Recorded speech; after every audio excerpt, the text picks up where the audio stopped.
are picking up with part 2 of Resident Evil Outbreak, File 2. And one second, let me get that pulled up here on the emulator. Let's see. Wow, that's screamingly loud. Gonna drop that volume down there. Cool. So yeah, you should have gotten a big earful of that over over both the stream and also over the camera's microphone. How does this look? Looks good. Or at least better than worse. So, let's get chat up here.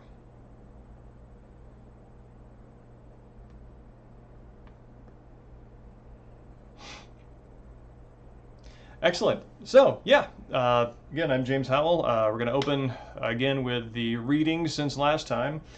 So I am so enamored with Pat Conroy's writing that jumping off of Prince of Tides, I'm going into the Lords of Discipline, which is about military school, in particular slanted toward his experiences as an undergraduate at the Citadel, which is a South Carolina military school that received the dubious distinction of handling its first female cadet very poorly, with a lot of kicking and screaming back in the mid-90s.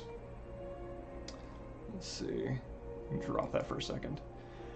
And yeah, so that is something I'm looking forward to getting into. Again, more stories about South Carolina, a state that I know very well from having grown up in. Beyond that, there's also Ray Bradbury, Something Wicked This Way Comes, which you can kind of see there. This is an older hardback that features a rare author dust jacket photo of the man without his glasses. Yep, there we go. There's the guy. I kind of don't recognize him without his glasses. He has a kind of a signature look with them. And this is, as expected, quite good. The prose is chopped and poetic, is imagistically rich, and requires a different kind of flow, you know, cognitively to appreciate. Sometimes it requires a little bit of doubling back to pick up on the grammar, which is a quality I'm used to associating with poetry rather than prose. Certainly different than Pat Conroy's, who, you know, Conroy writes in just this long, single, sustained breath of grammatical accuracy and consistency, and his images flow with that kind of momentum. So it's very strange going from that, something that's very silky and deliberate, to something that is deliberately chopped like Bradbury. So that's quite good. Also on deck, something that came this week, which I'm looking forward to, is The Night of the Girondists by Jacques Presseur. He was a Dutch Jew who survived the German occupation of the Netherlands. Sadly, his wife did not.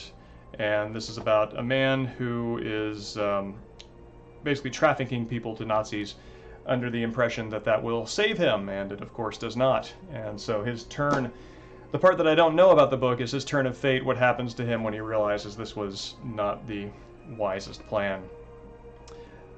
Helping assholes. So yeah, and also watched this week, Kagemusha, which is a, let's see if we can bring that up there.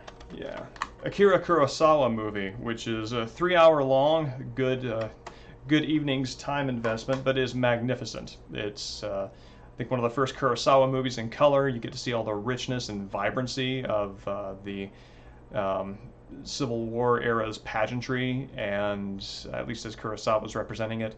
And it is a beautiful study of how a person's role or position creates their identity.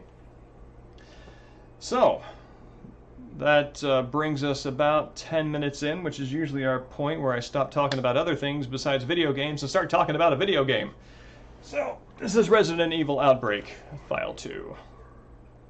Or, I'm sorry, Biohazard. Let's get that audio back up there. Network. Oh, that's kind of nifty. So yeah, on the first the first Outbreak, whenever you select network, it goes network in the Resident Evil sort of baritone, and this time it just says Outbreak File 2, which is less ridiculous and frankly disappointing for it.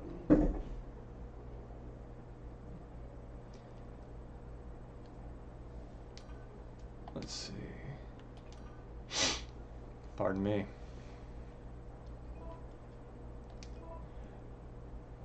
Yeah, we did the first two scenarios last week of File 2 with the great tip of the hat and many thanks to Gary Daniel, who is a pro Outbreak player and whose help we were blessed with, and for which I'm very grateful. This time, I think we're going to have Boogle in with us to again Sherpa through, so that there's a little less fumbling around and more touring of the game. There we go. And yeah, the way that I'm doing this kind of these games, the multiplayer online ones, is actually very different from the way that I do the offline single player ones. It's much more with the intention of getting from beginning to end without any major difficulties, but just sort of doing a sideshow tour of the difficulties or challenges that are encountered. And that's interesting, especially when you compare it to the way that other other streamers who play through Outbreak scenarios to encounter the randomness and the ups and downs of fortune online. This is I don't know, in some ways a little more artificial of an experience because it doesn't show that chaos. Nonetheless, I think that for folks who don't know what Outbreak is, it's a pretty good way of introducing that. So here we go. Let's pull this up.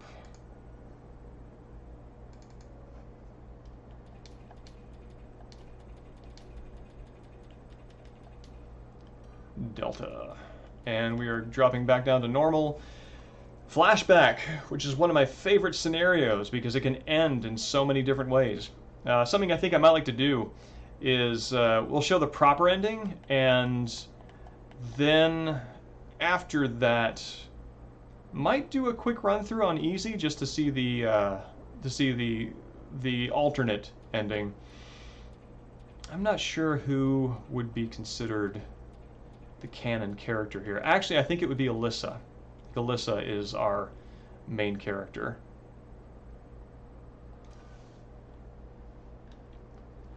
So, 1 second.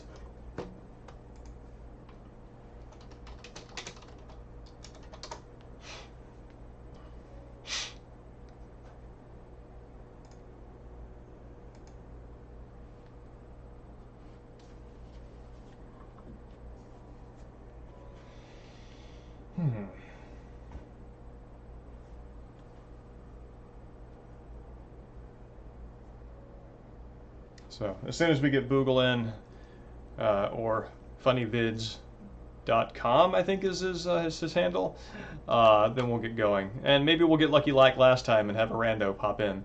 Though unfortunately last time when we had a random player show up, they either disconnected or pieced out, and their character hit their knees, hit their face, and that was it.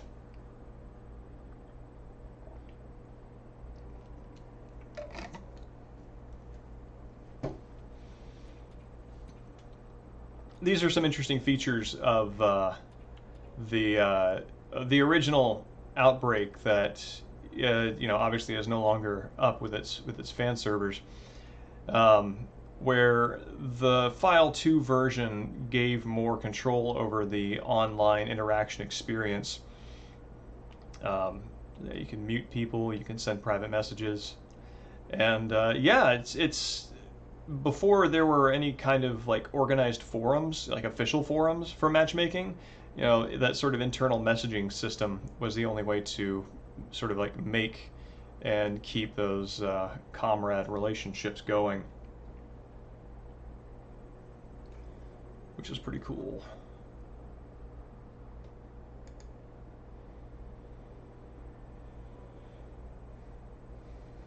I've got to say, when I started playing this game again, I want to say probably about a year ago, this idle lobby music brought back a great deal of nostalgia. Oh, Dr. Monk, we have a random player who is 99 hours in. He's going to be very disappointed at the level of play that we're at. Um, and yeah, it brought back a lot of nostalgia. And I think that I would just love to have a playlist or a compilation of uh, lobby musics that you just don't have access to anymore because the servers are down. I know that the Metal Gear Online subsistence, Metal Gear Solid 3 Subsistence Online, was like that.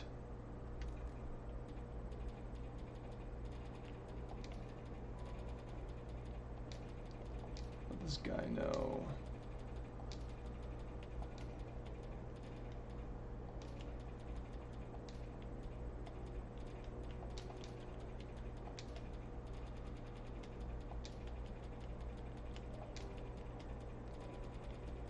Oh yeah, I probably should let him know that I'm streaming.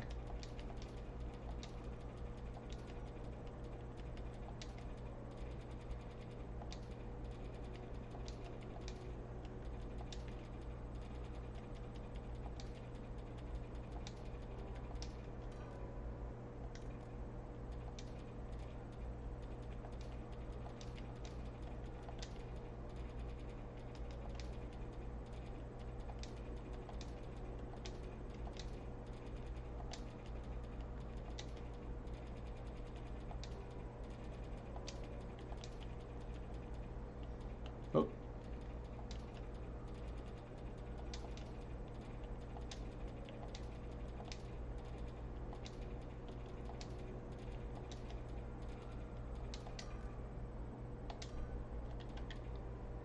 Oh man. Well, Boogle, I hope you hurry up. Got a full house.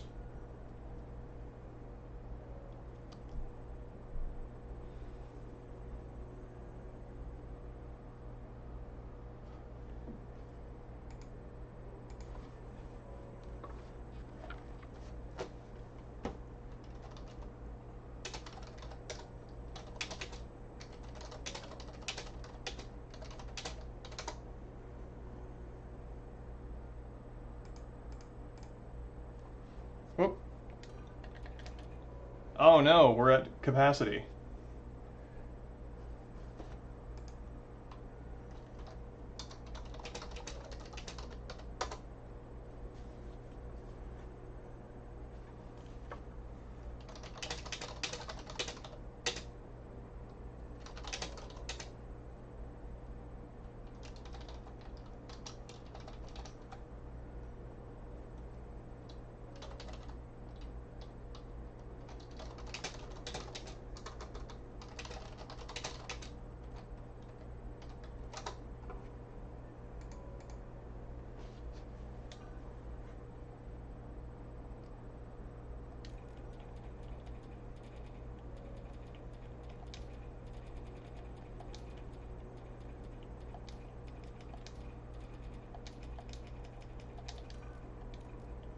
Welcome.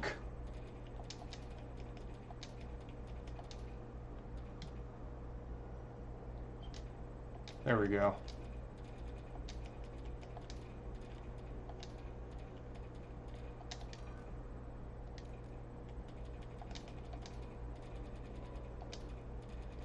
Oh, there we go.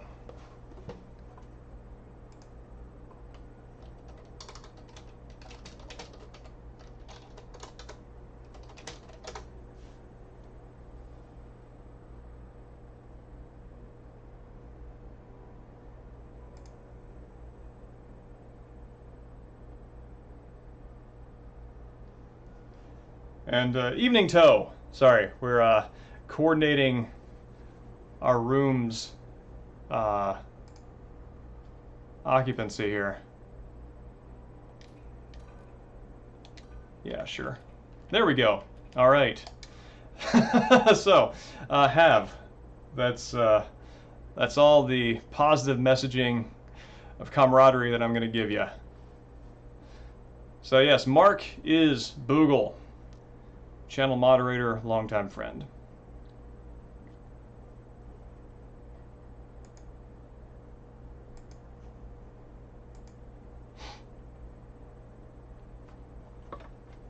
Yeah, I know, right? We've even got 2 random people in there, so who knows how it's going to turn out? This is contrary to what I said in the early opening. Maybe an opportunity to see what the game does look like in the wild, and not an overly Sherped experience.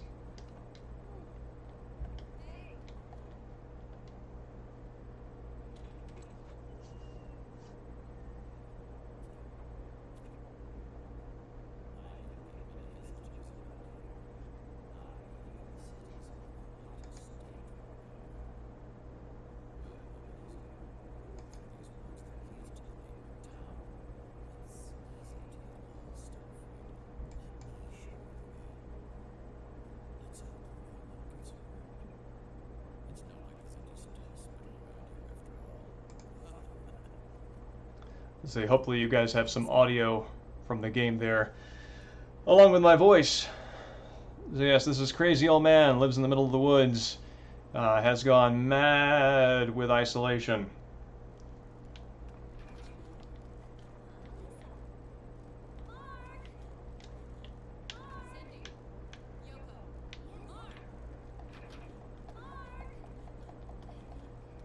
Alan Dorothy.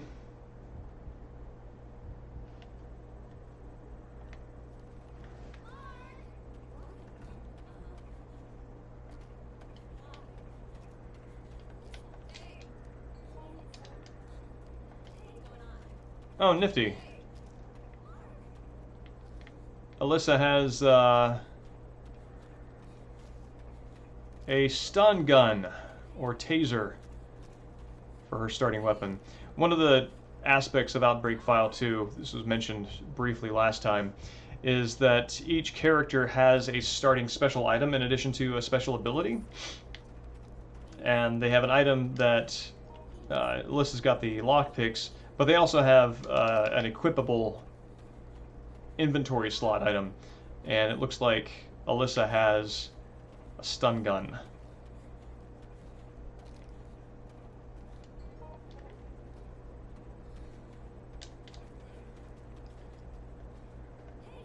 Yeah. Boogle, lead the way. I don't know my way through this maze. I used to know this entirely by heart. Though I have got to say that it is a little extra cruel to have both a maze and also shifting camera angles. Kind of loosely reminds me of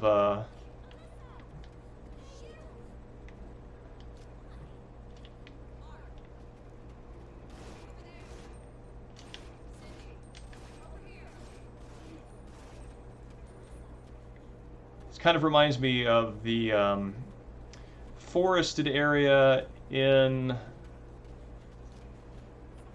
No More Heroes. After Travis rides his bike toward the final confrontation, does a sweet flip off a bridge, and then crashes his bike into some woods.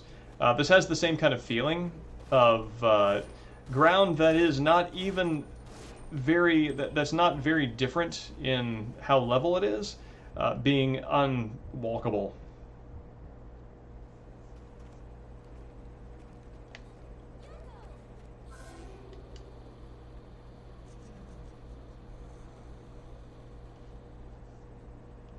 Oh, cool.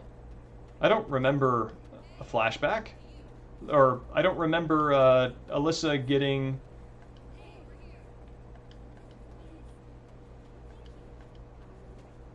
Huh.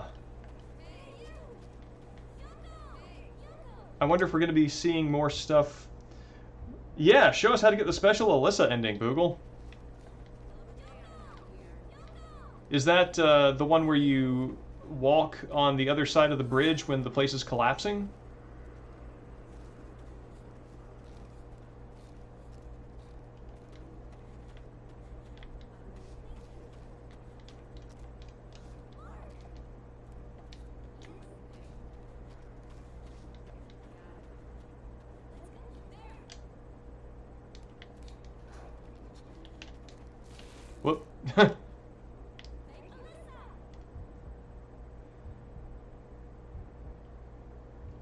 Oh, nifty. You have to get all the flashbacks and read all the special files.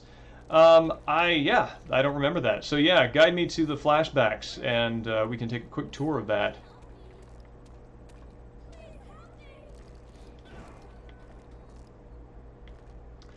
And here is our man. Oh, great.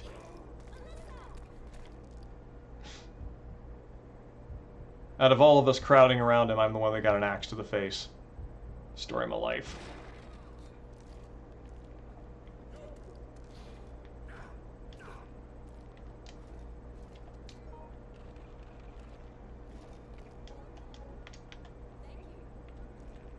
Alright, so that is special notes that help us get the special Alyssa ending.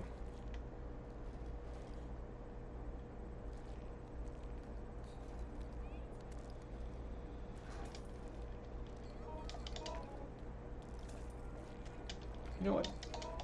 This is not going to help me at all in the final confrontation, so I might as well continue using this.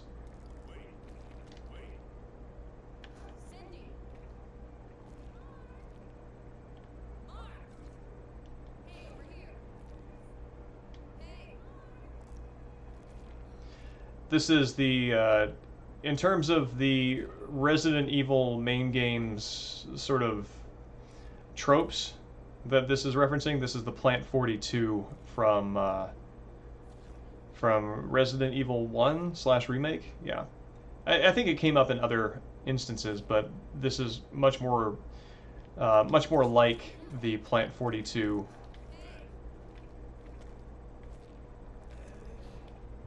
Much more like the Plant 42 scenario in RE1. It looks like Yoko knows her way around and is probably solving things while Boogle and I are limping around getting the Alyssa ending.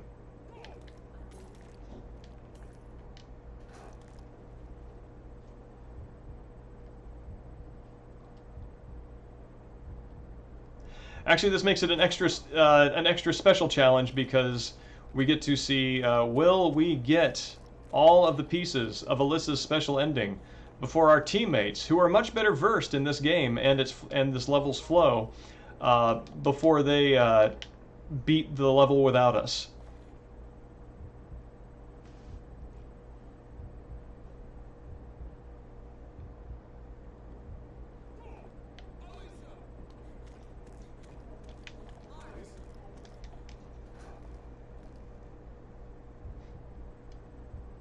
Mark, in this instance, is playing the investigative journalist's guardian angel, and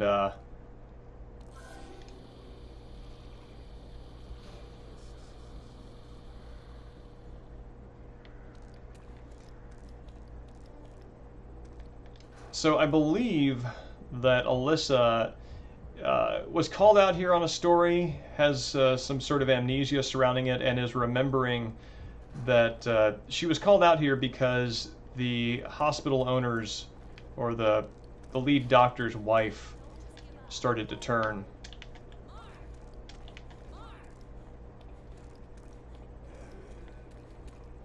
Oh, buddy.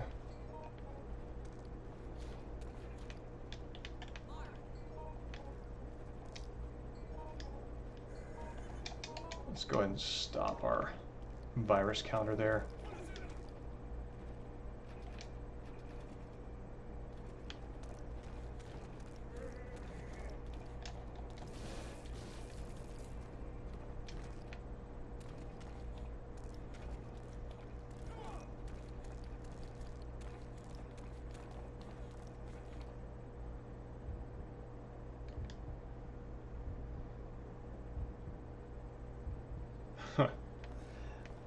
That's interesting how drastically it changes based on the difficulty. Yeah, that's the bridge collapsing. I think that's where one of the common the alternative endings, the alternate ending that is available to all characters, I believe happens if you are on the other side of that bridge when it collapses.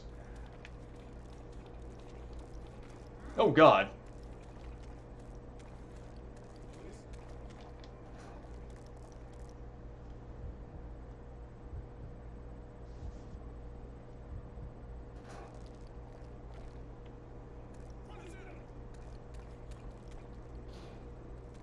It's a nice Silent Hill wheelchair.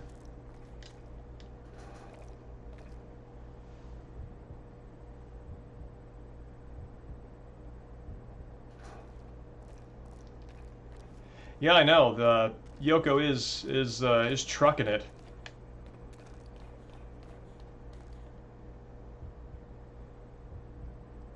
Again, that's what I'm saying. I think we're in a race against the clock, and that clock is Yoko is taking the hands and spinning them rapidly.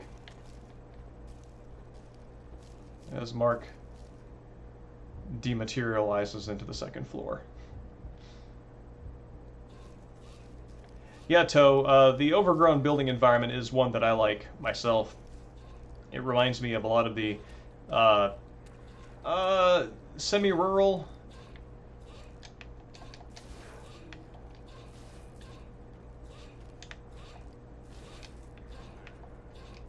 Semi-rural buildings that you come across in old mill towns that have had their economies ruined because the mill closed or whatever. So you have a lot of these concrete factories that are just out there in the middle of nowhere, rusting, just ready to riddle you with tetanus.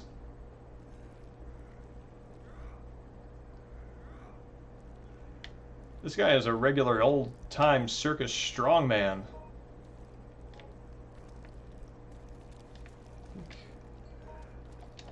I'm ready to no longer...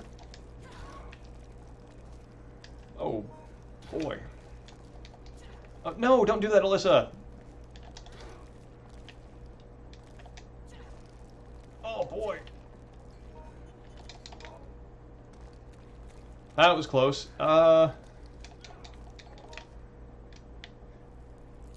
Whew.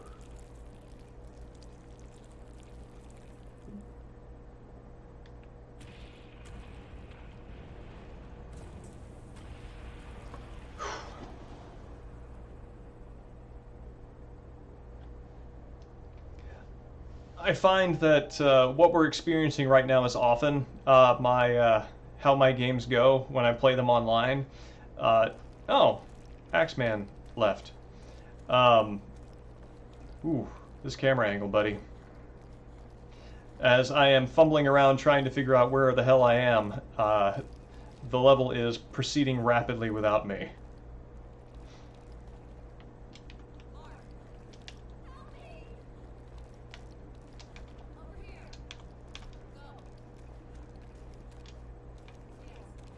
How do you thank somebody in this?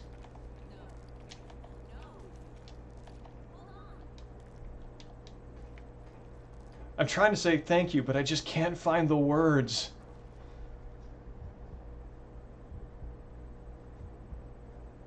Right on the right stick.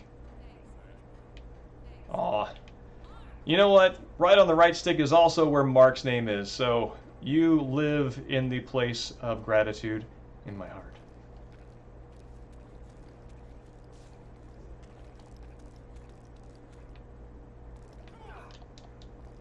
Yep.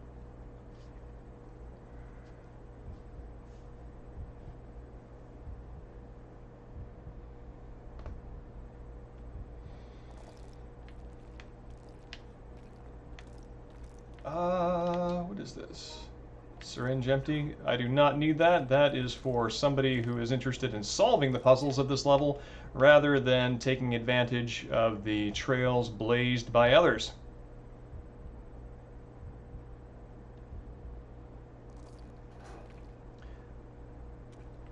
I believe this is... Oh! Okay. I was about to say, oh god, I hope I just didn't end the game. That is your exit.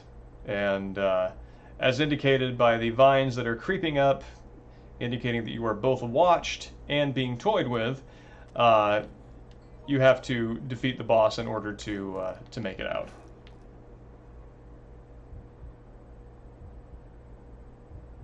I imagine that is a cutscene that is not...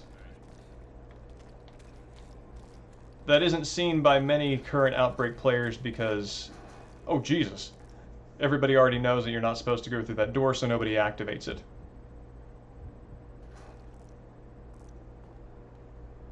The bad Boogle says that is the bad manners cutscene. You activate it to annoy people. Well, I'm just a stranger in this town. I do not know your ways. Are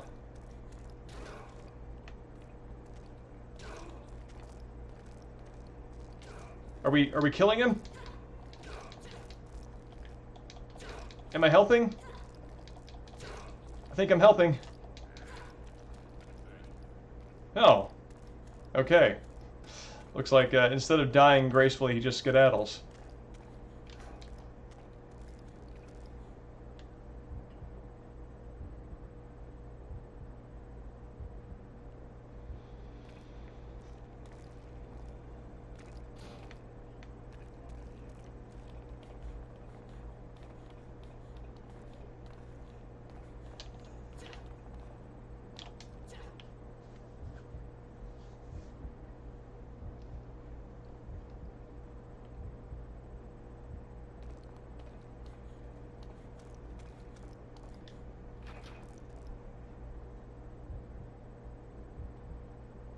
Just didn't want him bugging us all day. Well, I appreciate that. That's the difficult thing about stalker enemies. Grenade launcher, flame rounds. Why, thank you. Yes. The thing about stalker enemies when you're trying to do a gradual, casual playthrough, they prevent you from really enjoying the environment quite as much.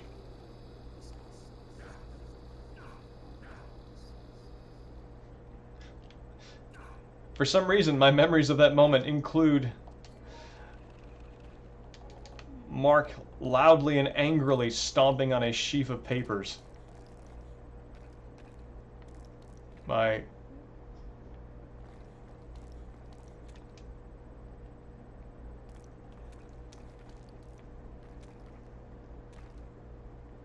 Do we need to go up there? It seems not.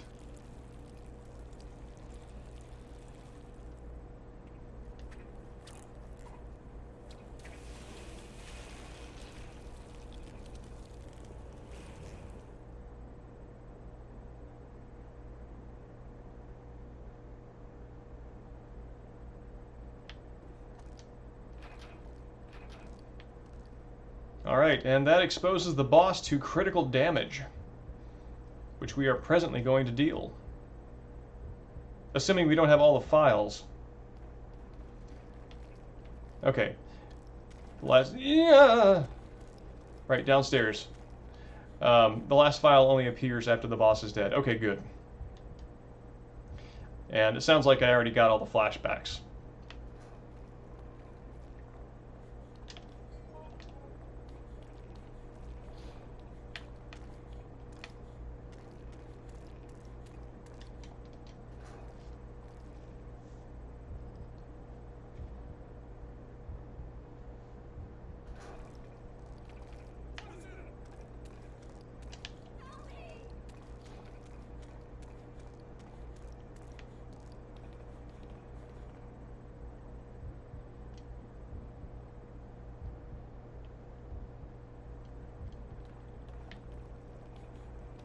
Alright. It is boss time.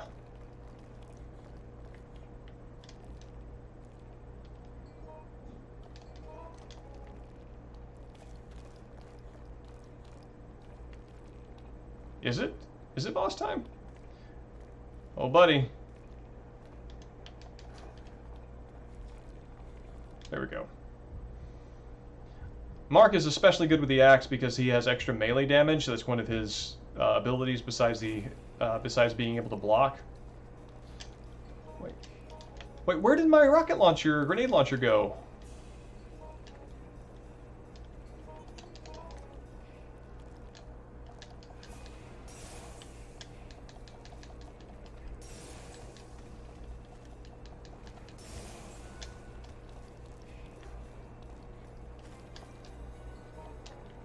empty chemical bottle that is less useful.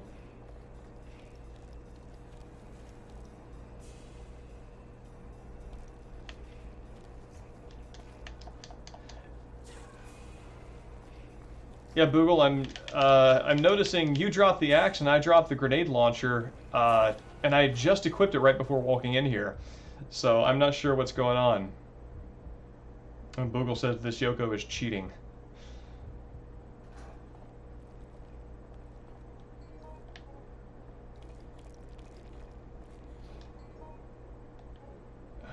No, that's a George item.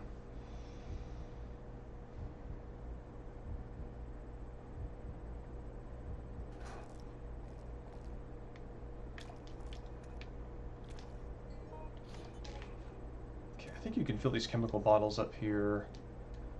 Yeah. Okay. Yeah, I think this is like V-Jolt that you can use to throw at the plant. Our items reappeared in her inventory. Wow. Well, thanks, teammate.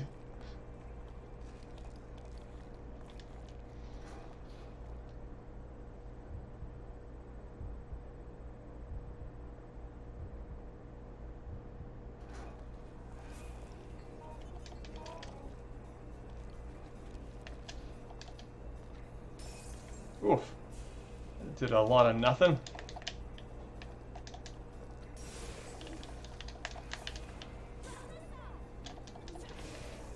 Oh,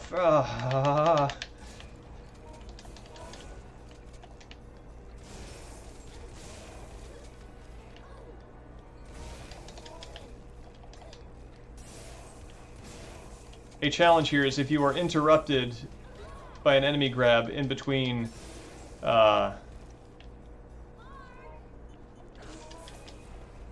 in between throws of the bottles, then it effectively unequips it.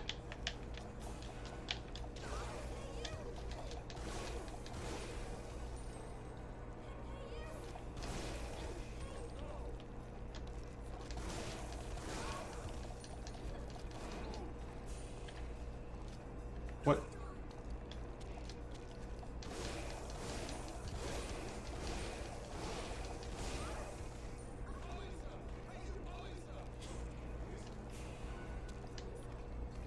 Ah, my grenade launcher, thank you.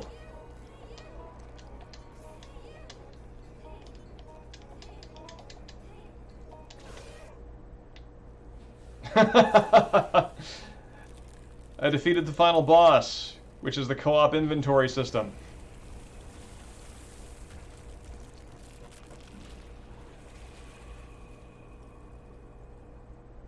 And that would be our Axeman's wife, whom I'm guessing Alyssa had a story about her going T-Virus cannibal out here.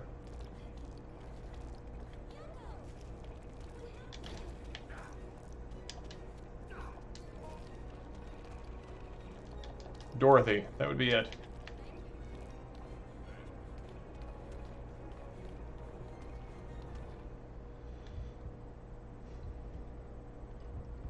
Yes, the building collapsing all around us.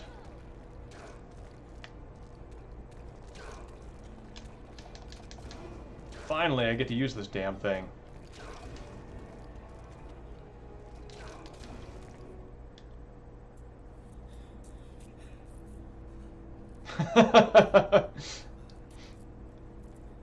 After several hits with the axe and about 5 grenades to the face, he finally sprains his elbow.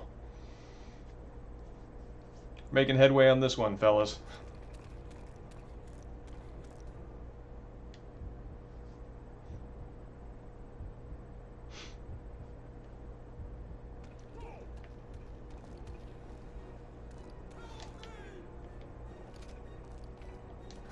Oh. I just want to do this.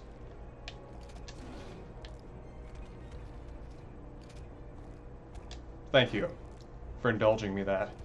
Alright, so this is Alyssa's secret ending.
Well, looks like she lost a compatriot out here.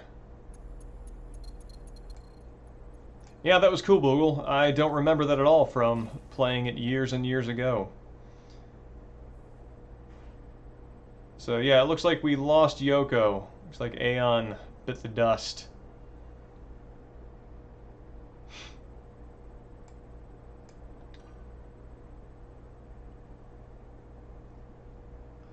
Yeah, that last file is definitely in a location that I would not think to look. I think when you were doing the downward kicking motion to indicate where it's located, I didn't even see like a little flicker there. So it's kind of like the SP items. It's one of the things about the way the game is that it feels like it's leaning into some of the parts of the older Resident Evil design that people really wanted to get away from, is the face smearing in the environment, button pressing, finding items that way that are not sort of visible in the environment. So, yeah.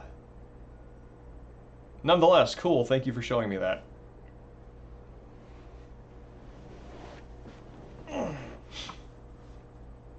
Would love to see. Would love. Blah. Sorry, my tongue is getting caught. Would love to see another pass on a game with mechanics very much like this one from all you've seen from these streams. Yeah, I enjoy the Outbreak games quite a lot. Pardon me. Well, Boogle, one thing that I would like to see and would like to show on stream is I would like to show the weird writhing tentacles that show up for some reason, are never explained, and vanish mysteriously along with the bridge. If you cross the other side of the bridge and you end it over there. I'm assuming you probably know how to get that, what the circumstances are and how to trigger it.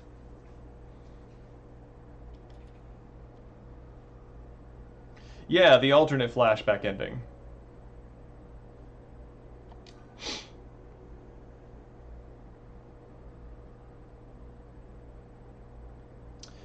Big tentacles from Elimination 2? Huh. I thought that was part of the regular thing. Well, it shouldn't take very long if we dash through. Deta. Yeah, there's an L embedded in that T. Let's do it.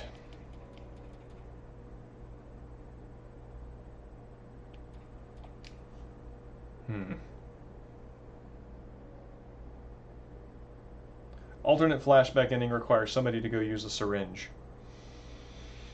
You know what? Let's do this. Let's tackle another scenario on normal, and if we have time toward the end... Oh god, desperate times. We're probably going to want to reserve some time for this. If there's time at the end, then we'll go back and revisit that. So, yeah. Deta, first name Ven. And yeah, I've got the Desperate Times room open. Aw, shucks, my playtime's reached the single digits. Assuming 0 means nothing.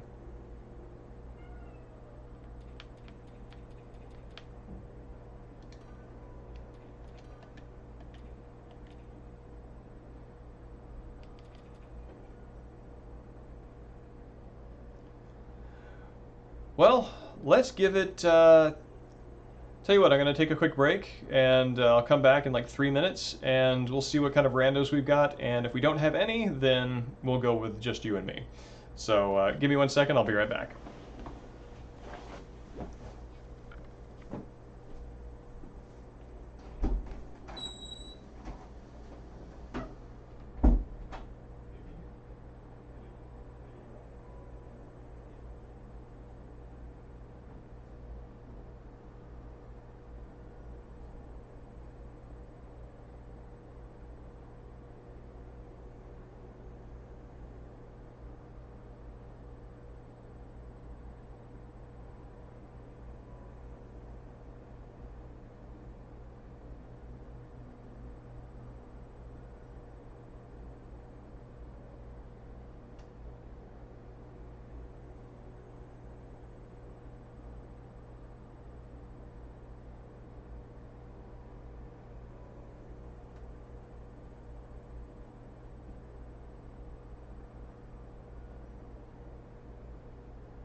right, back, and it looks like we don't break that there. Looks like I'm back, and we have no takers for additional comrades. Right now, I am in probably the least good part of summer here in the Pacific Northwest, where the days are getting shorter, and the days are getting shorter, but they're not getting any cooler. So it is still uncomfortably muggy and hot in here, and yet darker, and I feel cheated.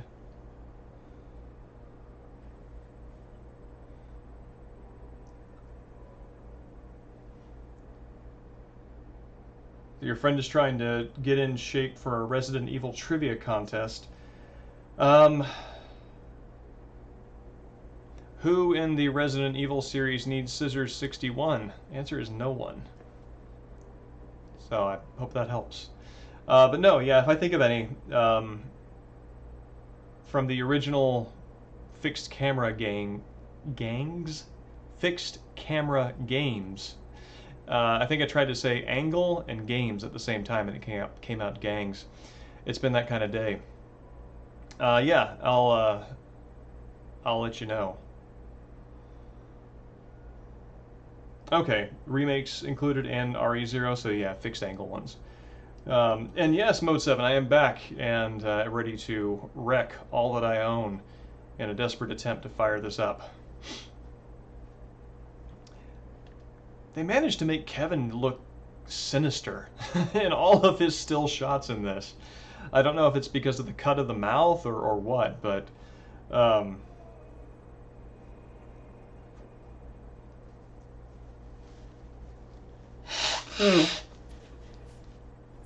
so don't take any items from the front gate unless I replace it. Don't shoot anything until the end if I can help it. Oh. So I'll get help and come back, right? Looks like it's a race against time. Now that we've lost locations, there's nothing else we can do. All right, everyone. We gotta hurry up and find a way to that tunnel. It's gonna be our way out of here. So this is Desperate Times. This takes place in RPD, I believe, before RE2 happens, and these characters are actually referenced in the remake. So everything you are about to see is at least one flavor of canon. So, okay, so don't shoot anything into the end. Don't take anything from the gate. And Kevin's got a kick, and he's got a football charge there. Cool.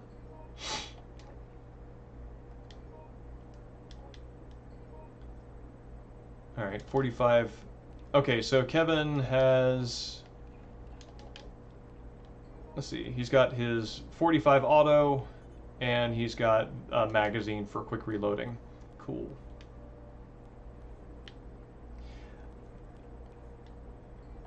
Yes, among the things that we must contend with in RPD now, they have been flooding the station with gas to kill the zombies? Question mark. But it also increases our virus meter, so it really doesn't do us any favors. Which is where many copious amounts of blue herbs and the gas neutralization containers come in handy.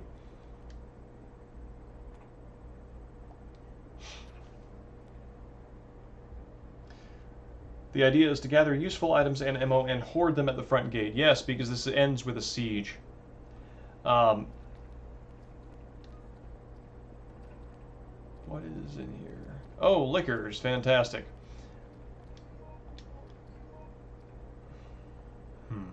I can probably get rid of the handgun rounds. Alright. Cool. And no one needs to get killed. That moose always looks like it's smiling to me. I think it must be smiling benignly with the joy that it sees that humankind has wrought worse upon itself than it ever did to that moose.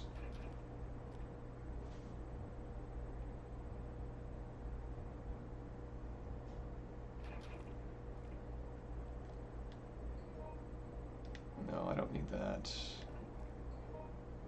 Don't need that. There are also a series of plates that you need to get. Joker key. What's a Joker key? Oh, no description.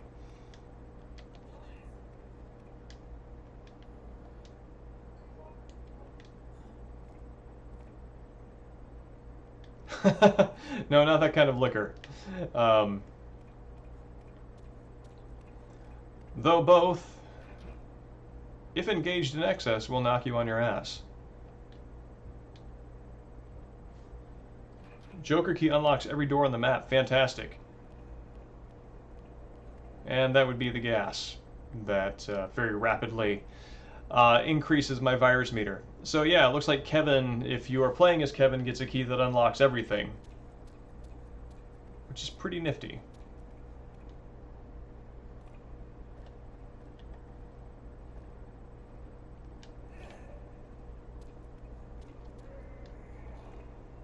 Cool.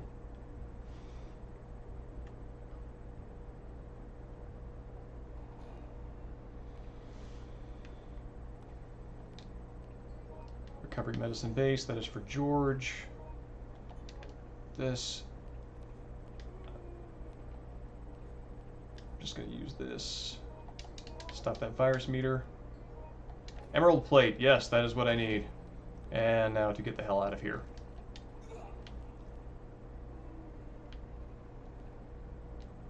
Huh. I didn't know that you would get knocked backwards with the door if there were a zombie on the other side. Apparently you can.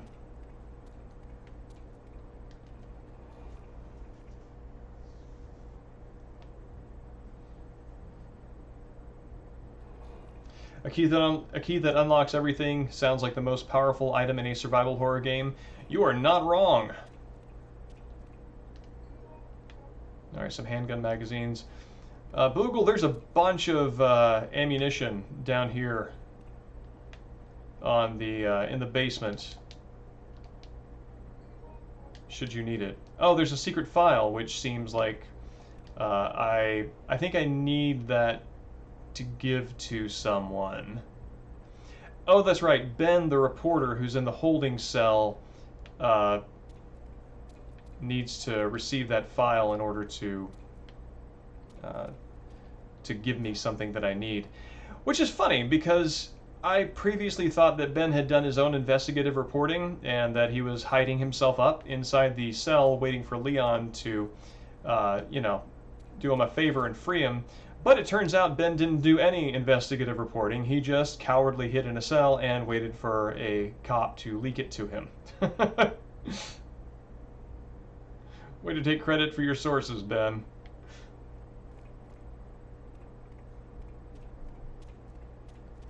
Thanks, Mode 7. Glad you stopped by. If you are done with the thing that you need to do before we're done, hop back in. We'd love to see you back.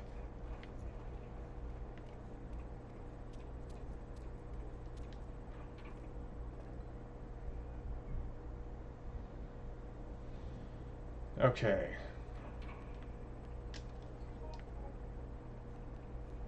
Now here is where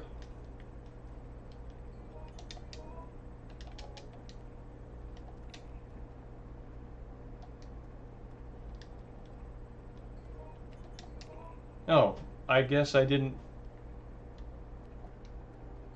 Oh, weird. Okay, so you can take the unicorn medal because you need to remove it in order to put a plate in. And if you don't have room in your inventory, it shows up as an item in the environment to the side, which makes sense.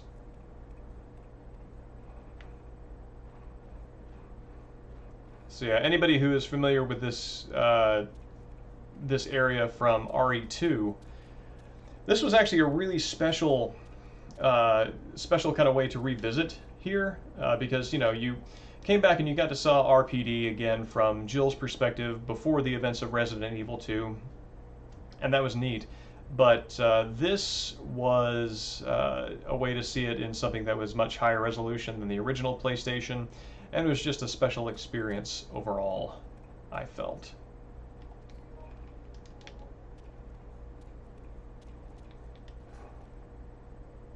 So now I'm going to go back, grab that secret file, and do Ben's job for him.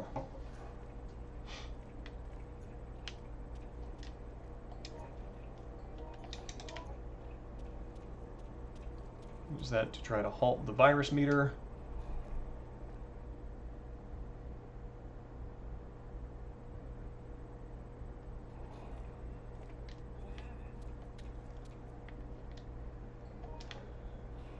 The siege that comes at the end of this level is probably one of the hardest moments in this entire game. Ah, jerk. And I have died in my career as an Outbreak player, both 15 years ago and now. I have died more times during that siege than I have any other time, and it winds up being kind of an effective moment because you've just got this horde of zombies all around you, and then your character zombifies and marches among them. So you kind of really get a sense about how, like, the individual in a zombie outbreak becomes simply anonymous.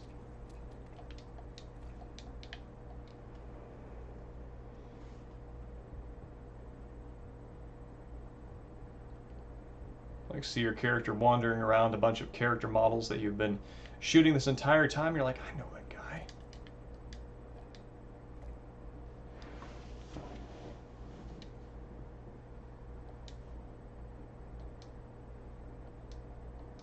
Dropped it.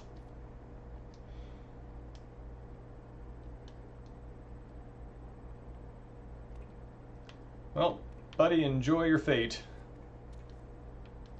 You can have it.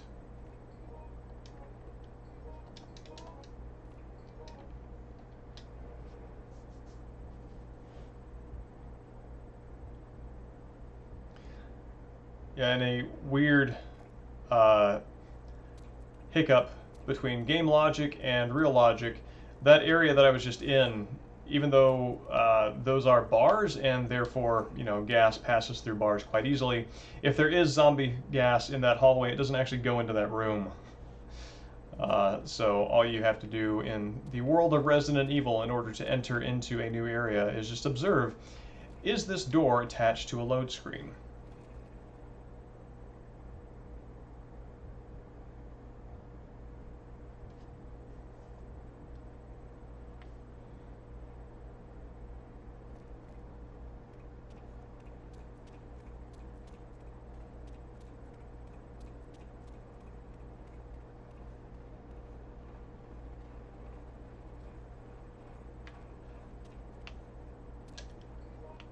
Is there somebody down here?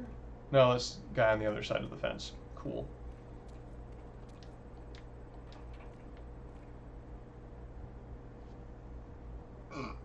Pardon me.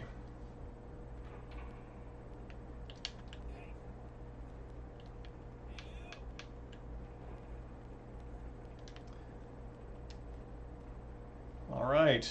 Google's got his 2 in, and I gotta run upstairs. Oh, hey, here's Marvin.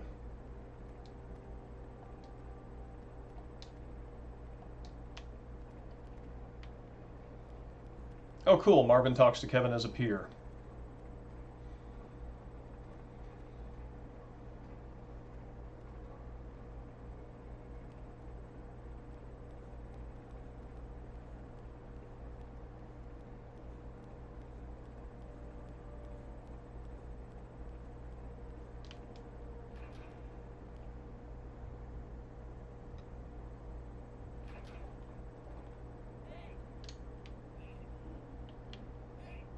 Okay, Boogle is playing as one of the NPCs.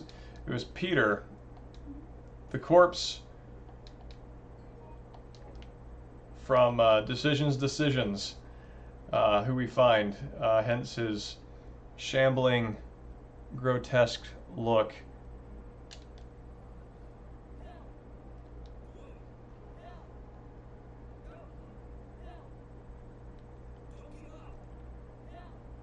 Does Peter actually have a unique voice?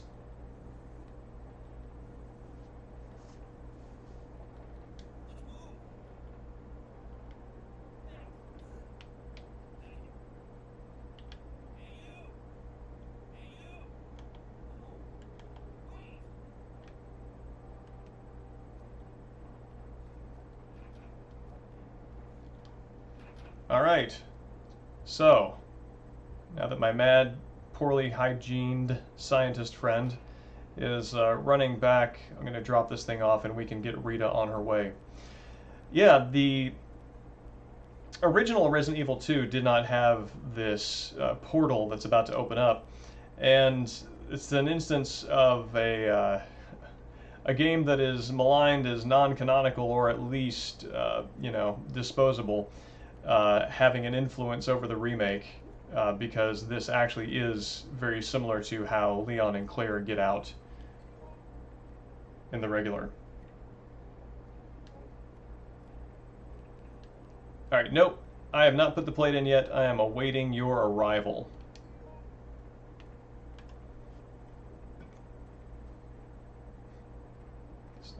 Ooh, that's the ghost room.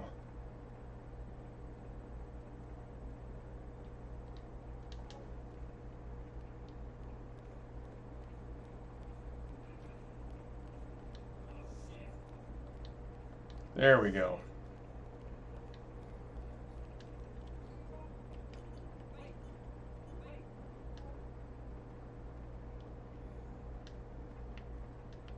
All right. Whoa. Hold on a second. Boogle, can you move your character model around so we can see it better? Like, kind of get into the camera and, yeah, turn around.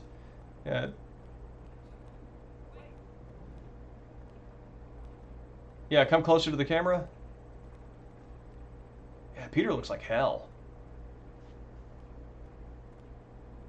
Wonder how close you can get to the camera before it clips through. Like, can you, like, try walking through? I'm not going to put it in. Just, like, turn around and keep walking through the camera. Like, I want to see... Okay, cool. I wondered if he would go through, like, in bits, or if his entire model would just disappear.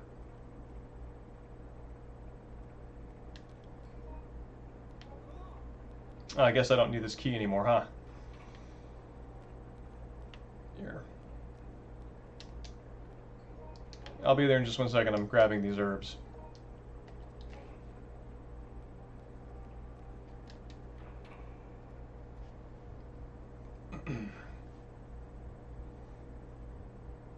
Yeah, Peter definitely hasn't had his morning coffee. In fact, I'm going to say he was some zombie's morning pick-me-up.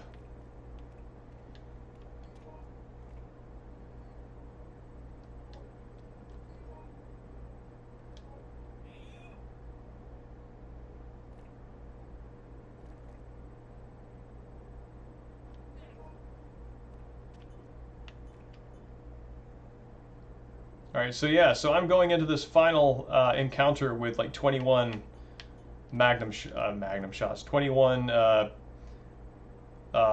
bullets in my 45 automatic, and hopefully that will be sufficient. They kind of recreate this moment in Resident Evil 3 remake with Carlos's standoff.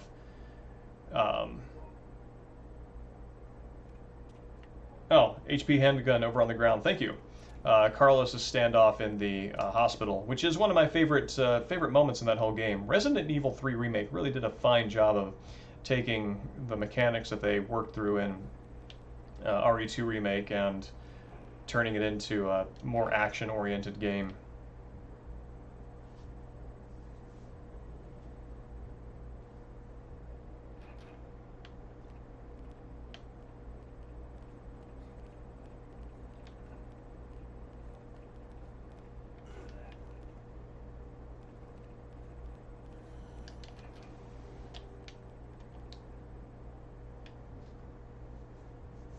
It is a nice touch to see how they put in extra little animations for every character's special moves. Yeah.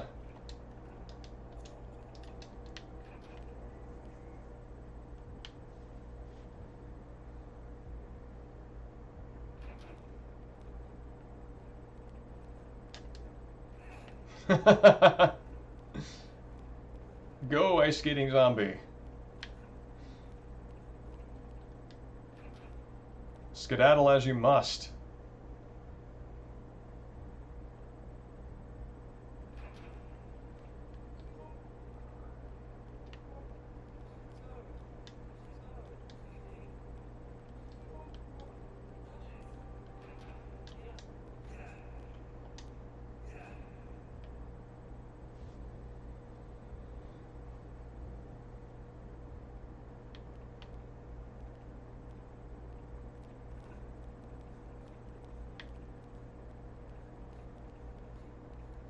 Oh, looks like our zombie friend took off.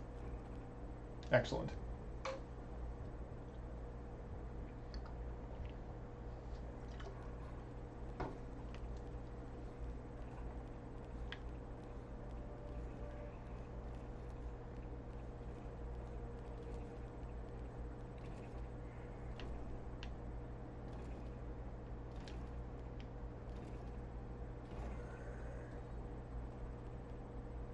I'm prepared to kick.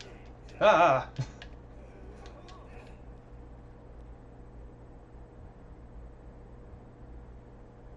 Zombie had some Dio Brando world abilities happening there.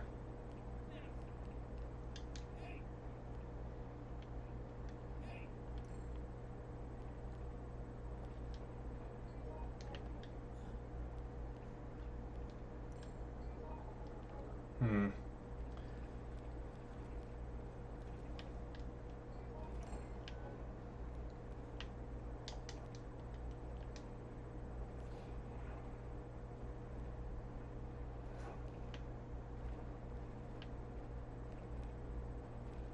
Oh God, what a mess.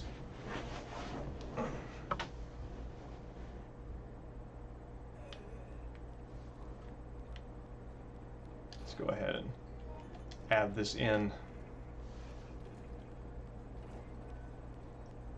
for the extra reason of why not.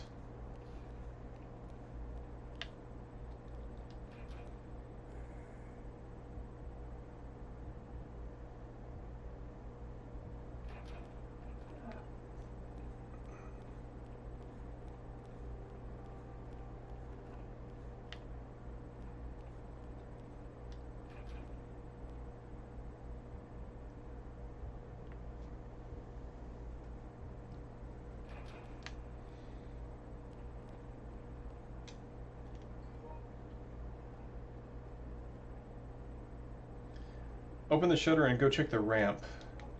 I'm not sure where the shutter is. And also, how do I drop these things off outside? Do I need to pick something up and combine them, or like what's the deal there?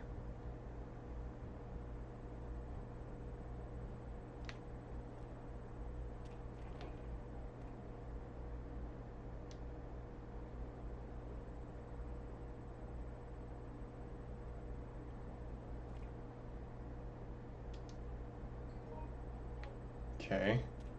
Let's see if there's something that...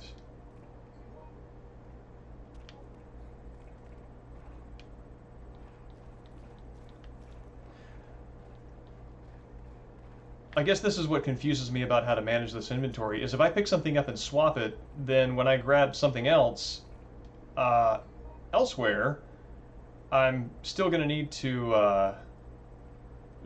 drop whatever I'm picking up over there.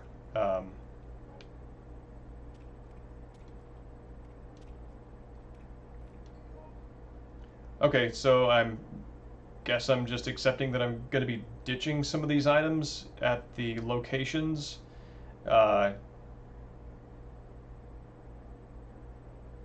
Oh, trick is putting stuff out here while it's all junk. Okay. Okay. Well, in that case, I will just bring what I've got with me, since I've got 2 heals and 2 ammo, and I'll use a heal when I get up there.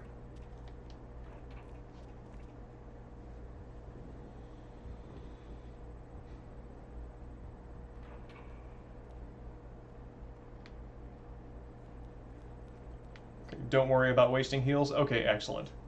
Yeah, there are a ton of them here.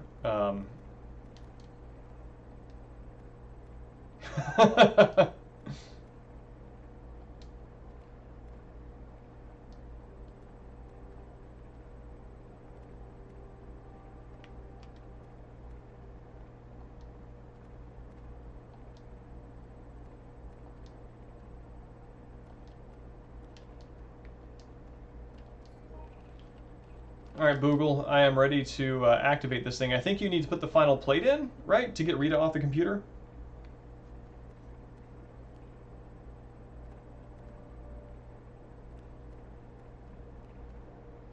Through the hole in the front gate.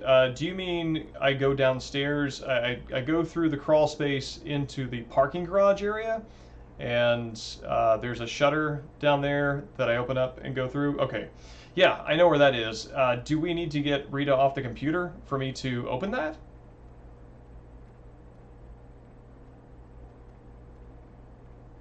Okay, cool.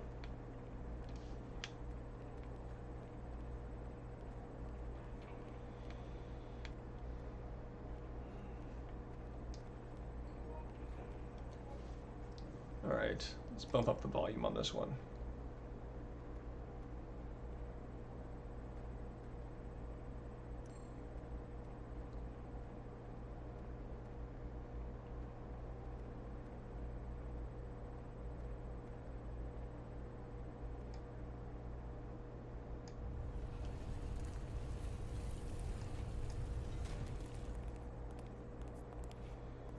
It'll take at least an hour to get through a space this narrow. Use this to keep in touch with me. It doesn't have much range, but the signal should get through if I'm close by. Leave it to me. I promise I'll be back with help.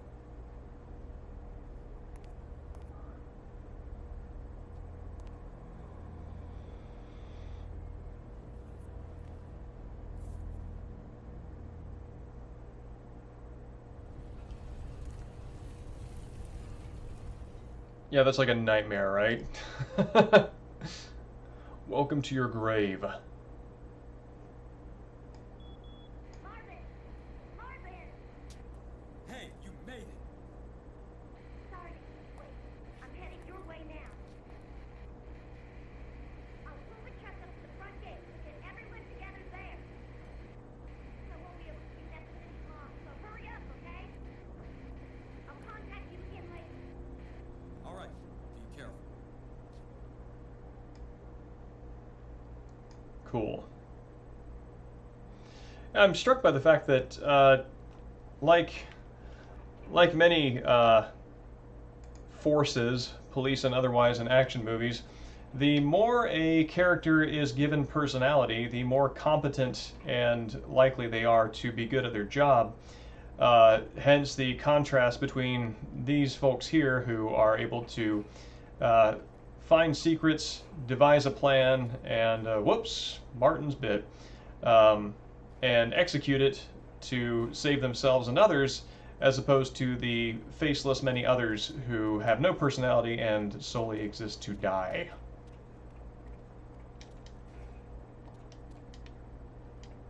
So, moral of the story, if you want to survive a zombie apocalypse, have a personality.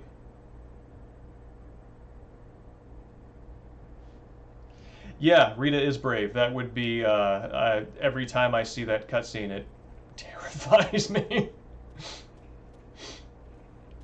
I don't necessarily have that much of a fear of enclosed spaces, but, oh, damn it.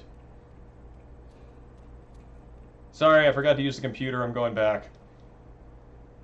I'm role-playing Kevin. He's not that bright. That's what I'm doing.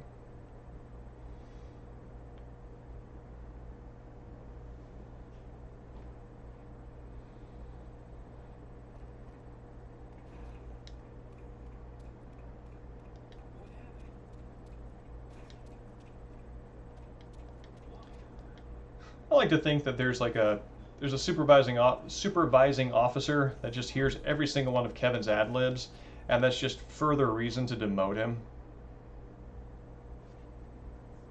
As though every ad lib were a post on social media. Oh, station's useless, Kevin. Oh, glad to know that Officer Ryman feels that way.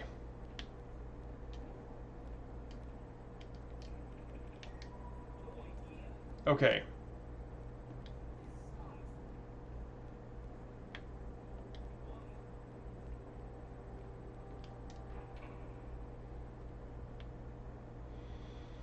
Man, just think of it. This game existed before social media.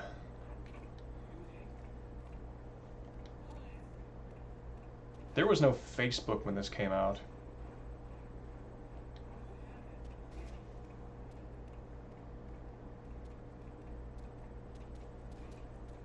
The developers had to find their means of dying inside otherwise. Fortunately, the existential condition provides us with a host of means to achieve that end.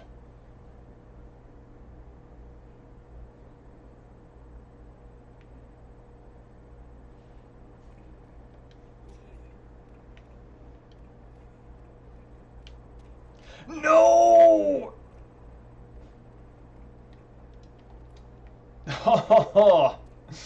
Kevin got a face full of shutter. Okay.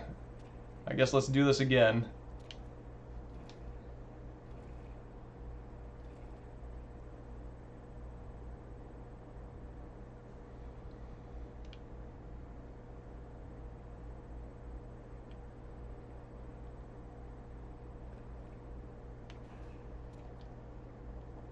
Okay, cool, thank you.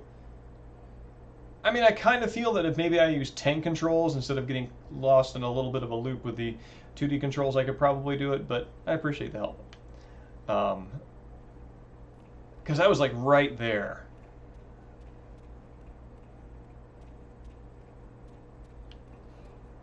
Thank you.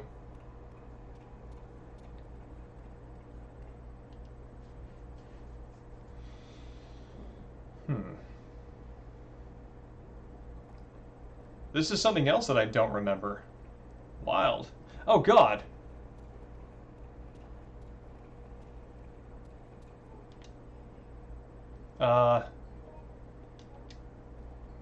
Submachine gun, that's cool. 45 auto rounds, yes. Wait, no, what? Oh, Magnum handgun rounds. All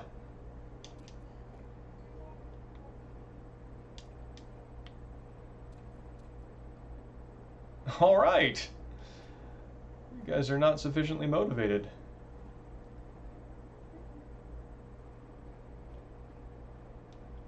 Never mind. Never mind, I take it back. I take it back. You're sufficiently motivated.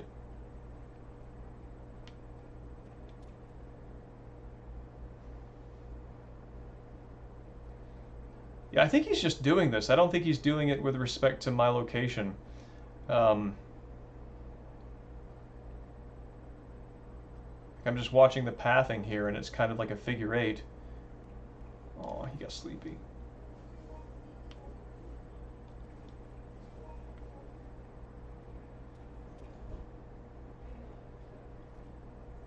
Oh God, more zombies. So, Boogle, I'm developing quite a crowd down here. Which of these do you want? Because it looks like none of this really fits the firepower I'm carrying into this confrontation. I got some Magnum handgun rounds. Suspiciously look like 45 rounds, but are not.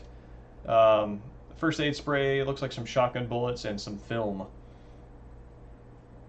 Looks like you have the Magnum, so that probably would help you better.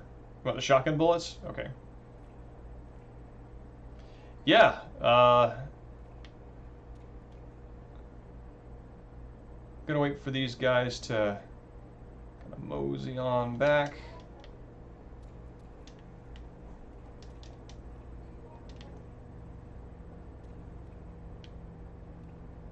All right.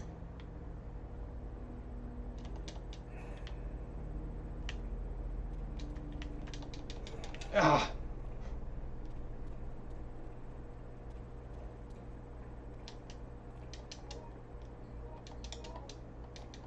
Ha! Came out of it clean. Mostly. Oh, bring the Magnum and shotgun bullets? Okay, hold on a second.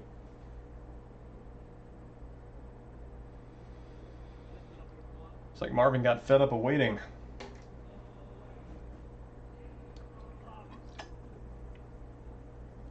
No, I did not. I only got the shotgun bullets.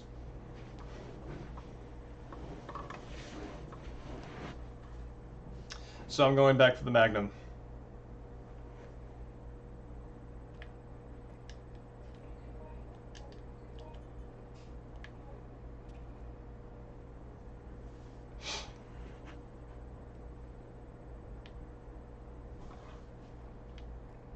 That looks like a bundle of garlic there by the rearview mirror. Yeah, you jerk. It's like, fella, you tried to ward off the wrong supernatural threat. I guess zombies in Resident Evil aren't technically supernatural, but whatever.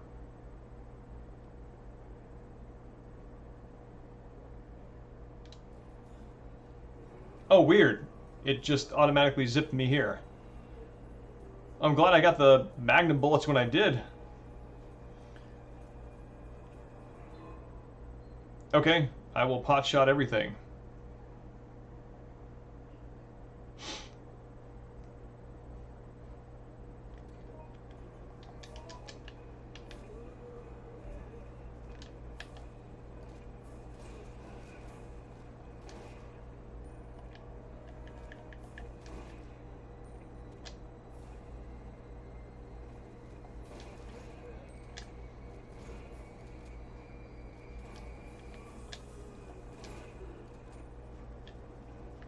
Okay.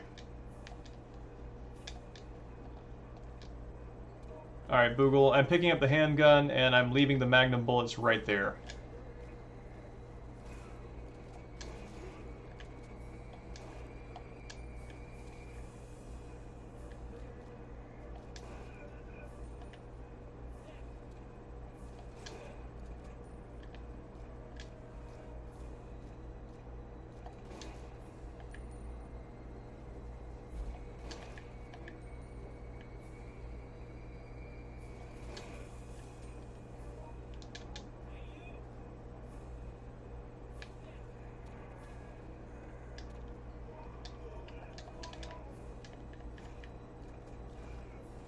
Okay, reloaded.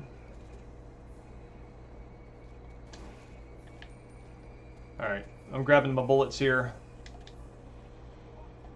Oh wait, here's shotgun rounds. Oh, hi.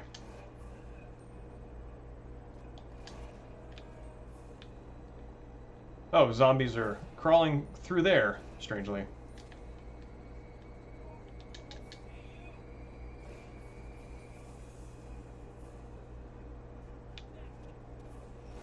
There, my bullets.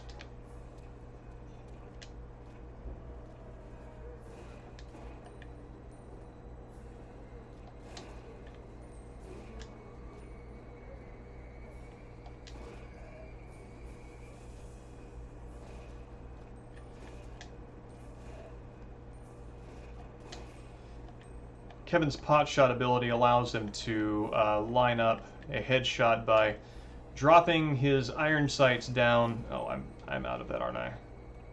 Oh wait, here we go. By dropping his iron sights down and getting a better bead on an enemy. And it's a great effect seeing the little sort of like, I don't know, brain pan burst and the enemy fly backwards.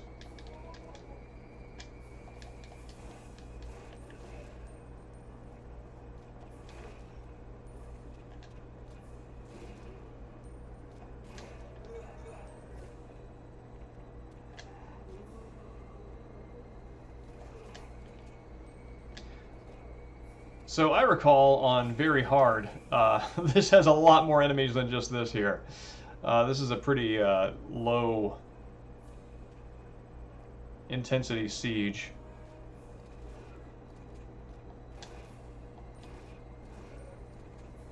Whoop.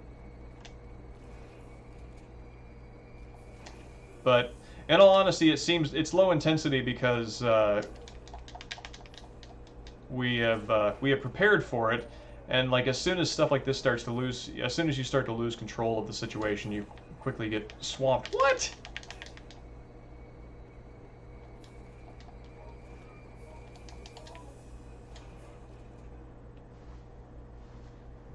All right. Rita with a save. Hurry! Come on, get in! Is this everyone? What about Marvin?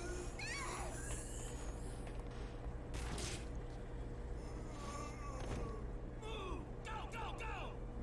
Marvin! Don't worry about me. Just get going. No way! I'm not leaving you behind! Whoa! Oh my God!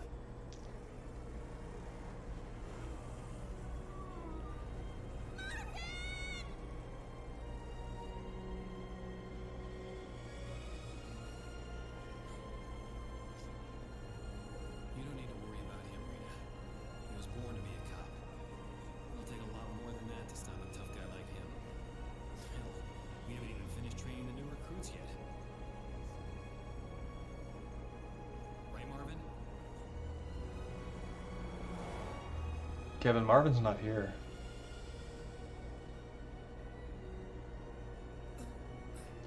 Kevin will be answering to Marvin Branagh in his head all his life. I'm not dead yet. Kevin Ryman, broken man.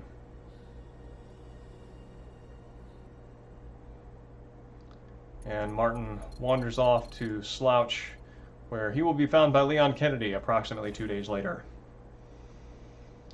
So hold on, let me catch up in chat. Hobgoblin, hey, have a good evening. How are you this evening? It is good to see you. These are the words that I'm trying to put in that order. Have a good see you was what was trying to come out of my mouth. Surprised there's any decap at all. It's not exactly decap. It's just like when you do the critical hit, you get this like, and it looks like a decap. It just like sprays gore in that general direction, but the head stays on. And yeah, this is a fan translation of the Japanese version, which I don't know if it's fan translated, it's fan patched, because all this content is in fact in the English version. Just you could just like take that text and dump it in here, and that would make sense. Very Hard has the same amount of zombies. They just have almost double HP. You have to kill 10 more with less ammo. That sounds right. That sounds about right. I will never forget the online multiplayer faux pas that I committed when I was playing this with a friend who I'd met through the game online, Very Hard, and he and I'd been both trying desperately to finish Desperate Times on Very Hard, and we got to the end. We were so close to finishing, and I zombified, and I thought, again, you know, don't try anything in the field that you haven't trained for first, right? I thought that I could use my zombie powers to block zombies from getting to him, and I swung my zombie mitts, and I hit him, and I killed him, and I felt so bad about it, and he never played with me again. Oh man, there was like no amount of apology, no amount of apologizing I could do to make up for that one. So, you know what? We're here at the last scenario. I think we could probably clear this out, and yeah, never again. It was unforgivable. He, in the post-game chat, cussed me out, creatively worked his way around the word filter, and blocked me. And I was like, buddy, I'm sorry. Can we like chalk this up to my character playing his role as a zombie in the game? And it was a no-go. It was that was death for that online friendship.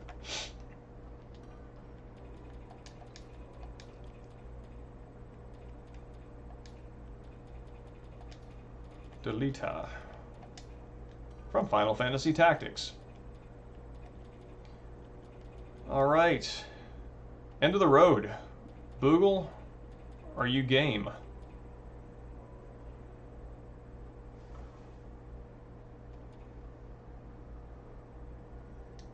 All right, so this is the final scenario of Resident Evil Outbreak File 2. And this is a David scenario, so we will save him from death by choosing him as a playable character. And this is a long one. This is one of the long haul missions that I think probably takes about an hour plus.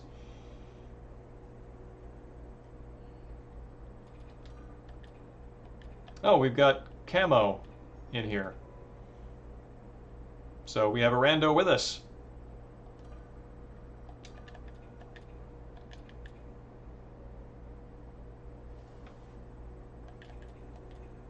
We have the guy on fire as Alyssa C. And we have Toby. So we got a room that's full up. Tell you what, if you can hop into the lobby ready to go, I'll recreate this.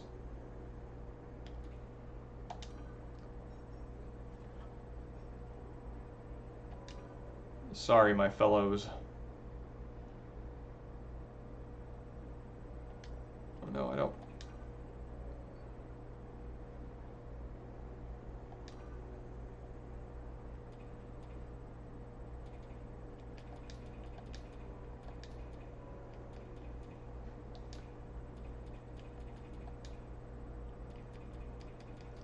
No, no. I was gonna write "help me please" in Remembrance of Mark, but that's gonna actually be taken as a cry for help from people I might not want help from. Delta.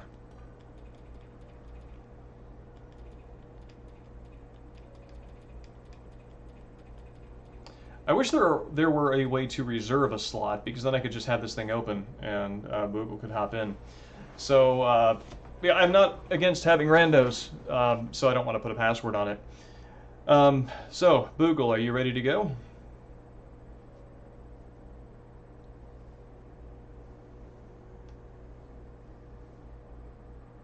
Okay. Room is up.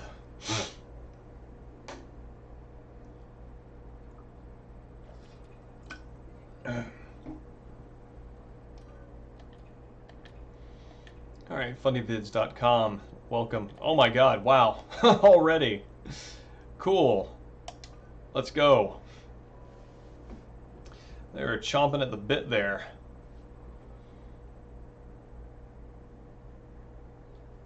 David uncharacteristically looks like he's posing for something.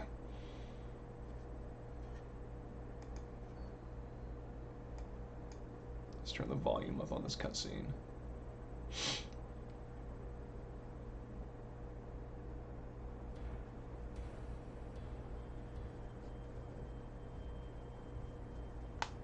Let me go. No! It's way too dangerous to go back now. I left something very important back there. Trust me when I say it's gonna be a big help to us later. I promise I'll be back before you know it. Fine, but I'm not waiting long. Fair enough. Thank you. So long as you realize, if it's my ass or yours, you can bet my ass will be the first out the door, baby.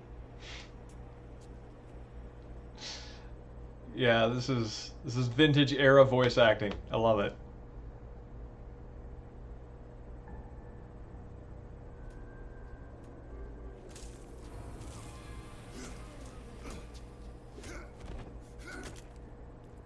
You all right, buddy? Yeah. Thank you.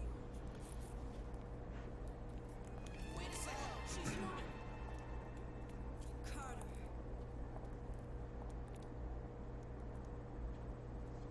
That researcher's got that hip Leon Kennedy bowl cut. Fashion cues from Wesker? I believe he is. All of Umbrella looked up to Wesker for more than one reason.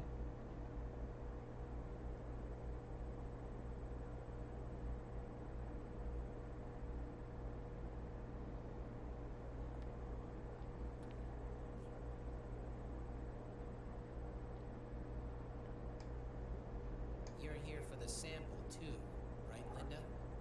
Yeah, now let's take that and get the hell out of here.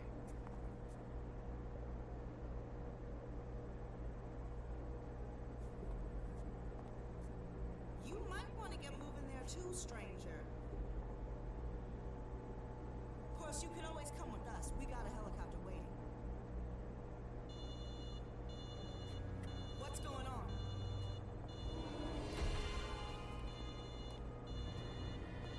Some kind of alert? Something's wrong. We should check it out. Not now of all times. It speaks well to her personality, but it seems out of character that somebody from Umbrella would offer a free helicopter ride to the plumber. So, looks like these folks know what they're doing.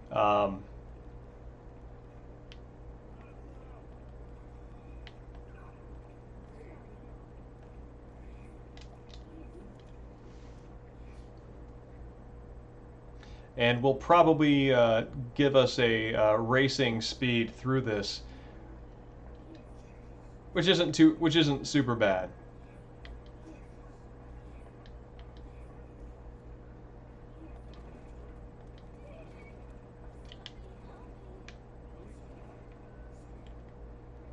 Oh wow, hunters. Yes, yes. Oh my God, David, shut up. And by shut up, I mean stop looking at things. That is an alert that I'm perfectly fine letting show up as text while I can still run around.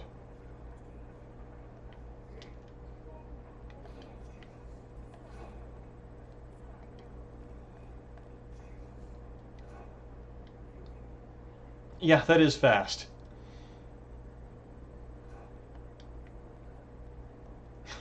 This way safe? No.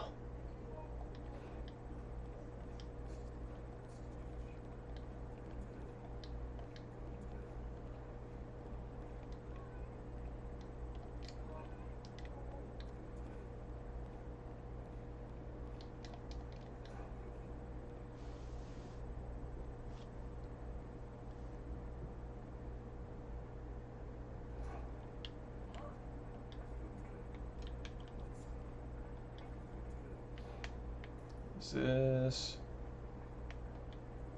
Oh man, I am a babe in the woods without my comrades here.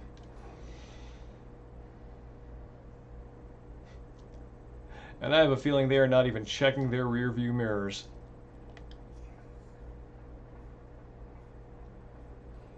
Okay.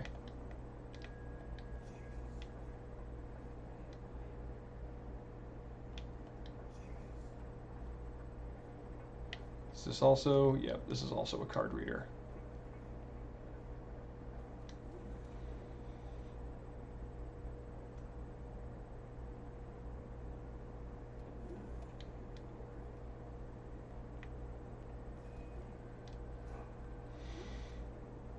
In a way, being in this position of somebody who knows less about this level and is therefore lagging behind kind of doubles down on the kind of the theme of Outbreak, which is what happens to the survivors who are not the main players, what happens to the non-Leon Kennedys and Redfields.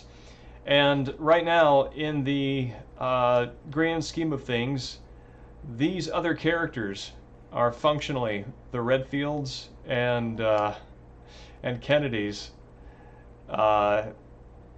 among anonymous survivors. So, yes, the real experience of being an average Joe in Resident Evil isn't dying. It's being left way the hell behind and reaping the rewards of clever, more knowledgeable people's efforts.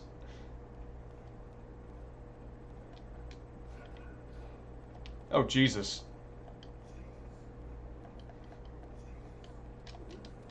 Wow.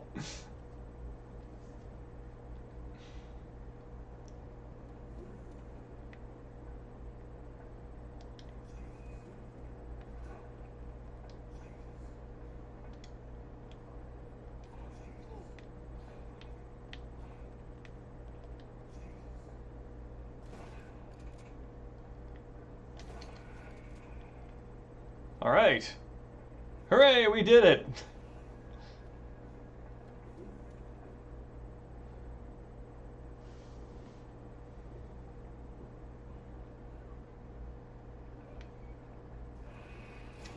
boy.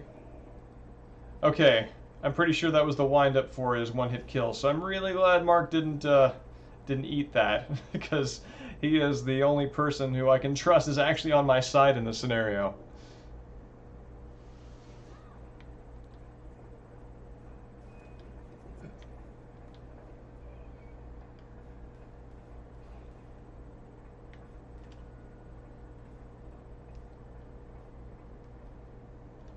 Ooh, torn ID card. Oh. The torn ID card is an ID card that appears to be shredded or torn. Thank you, I definitely needed 15 more words to let me know that.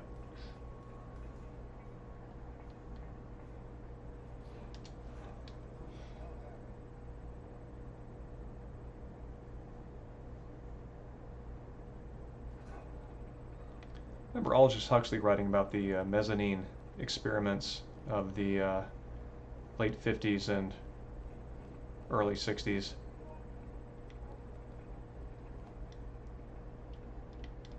That's a joke, by the way. I know the difference between mescaline and a mezzanine.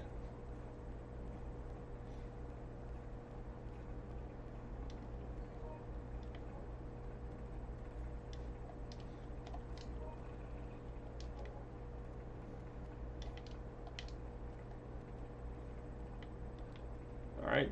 Well.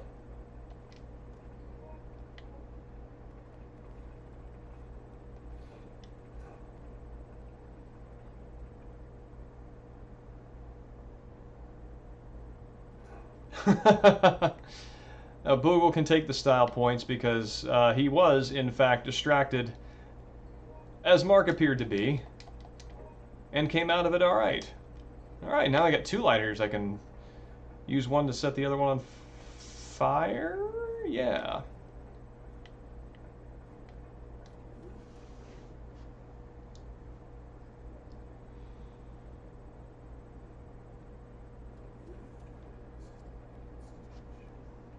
Oh God.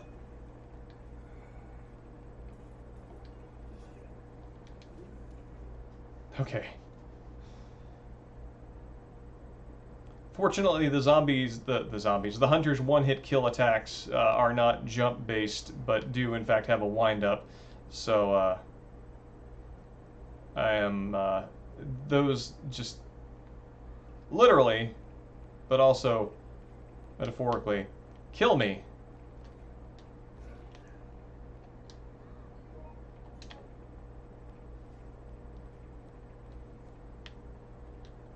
In the Resident Evil games where they are, you know, the jumping one-hit kills. Remake in particular.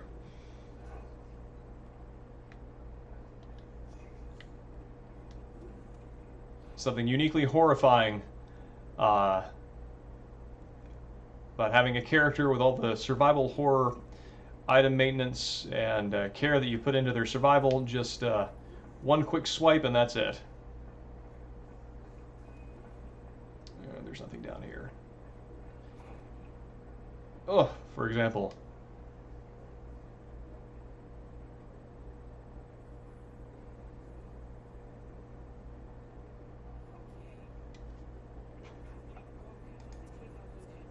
Monstrosities instead.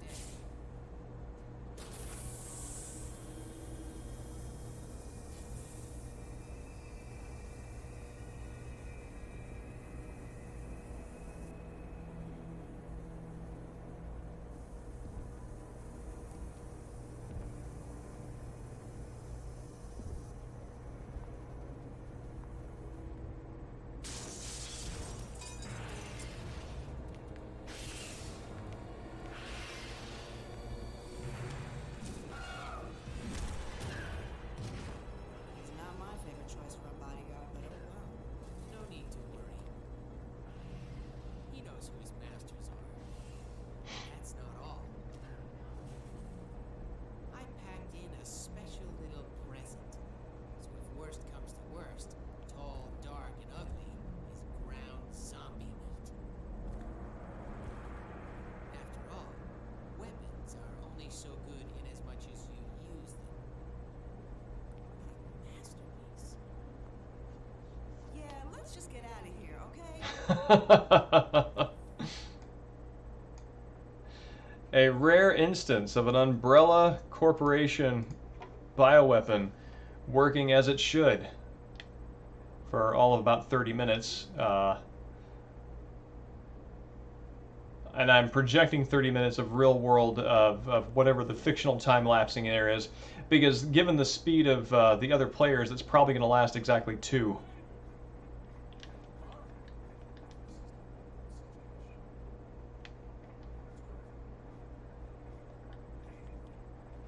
David was like 2 words away from stating the end of the level. Alyssa's dead! Cool, I think she was the one driving this ship. Oh, did she disconnect? Cool. Well, I guess let's loot, huh?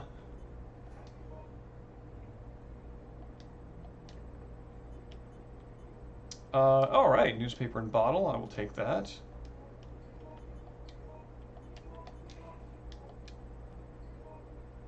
No. No? Oh, right, I didn't drop it, I just grabbed it over here.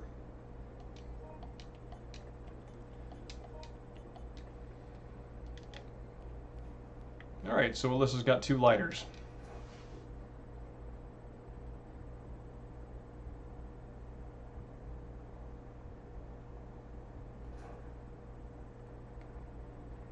I strongly suspect that Alyssa was trying to blitz through, and when that player realized that they were going to in fact be subjected to all of the cutscenes, they bailed.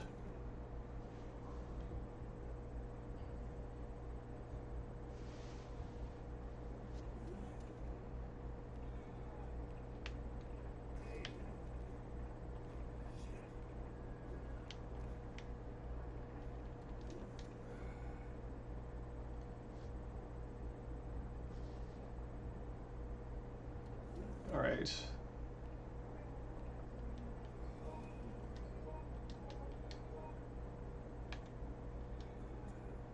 Okay. So you're in that hallway, and it looks like you were... Alright. Cool. Oh, for God's sake. Oh, no, okay, cool, I didn't go through.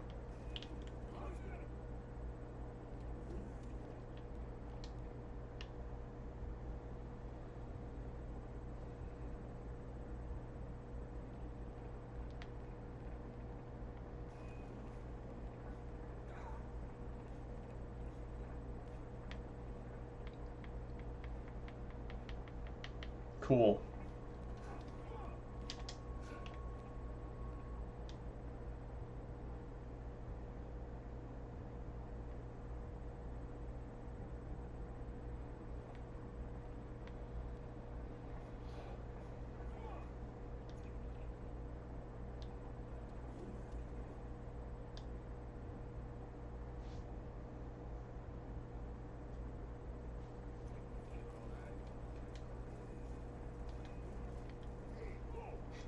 David, I'll survive. I've been through worse. Have you, David?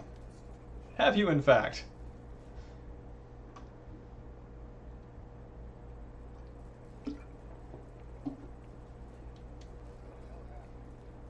I mean, David's type is supposed to be like the brooding loner, but I think that kind of overplays the hand.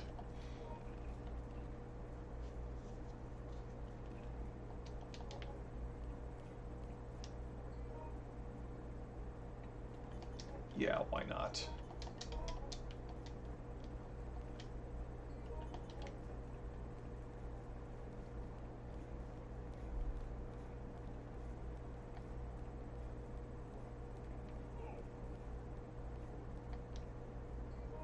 Model grenade launcher.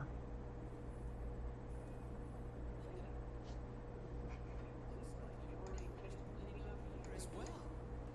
Extraordinary. I told you, there is nothing to...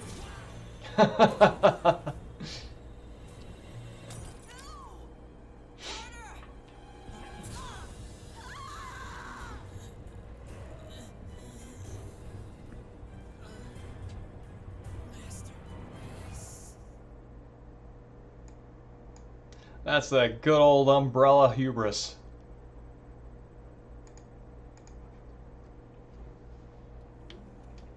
Alright. I have a fake grenade launcher. Can combine it with that to make a real grenade launcher, because that is how anything works.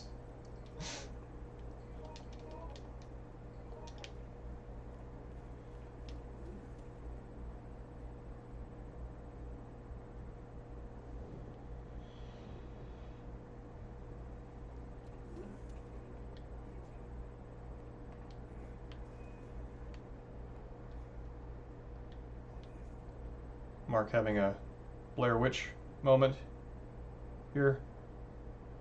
We're both having Blair Witch moments. Hidden behind this wall? Okay. Is the tyrant like stomping around out here?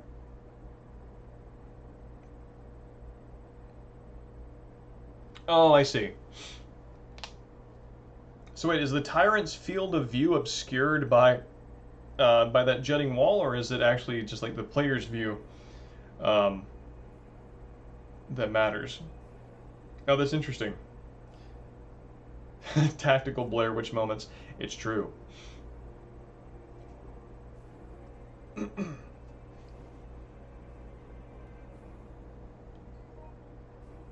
I'm guessing that music means that the tyrant is, in fact, now here. I've got to say, it is a nice moment that prior to the tyrant turning evil, when you get to watch it beat up some hunters in the actual gameplay area. Almost makes you see the appeal of Umbrella's endeavors.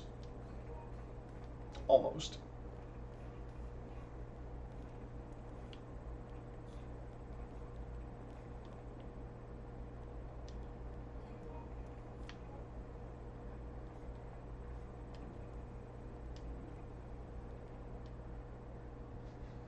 She stole your pipe. Well, I mean, classic Cindy, right? Lesser known attribute. Healer and kleptomaniac.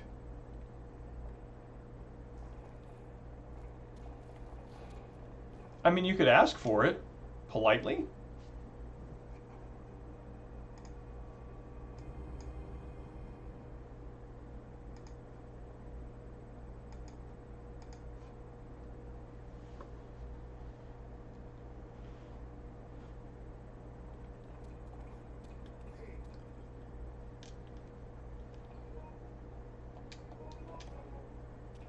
Okay, so we can kill the tyrant now, right?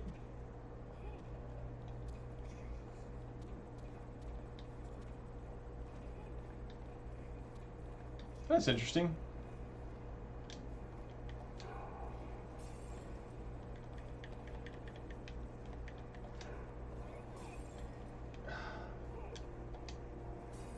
There, finally. Oh my god! It's so bad.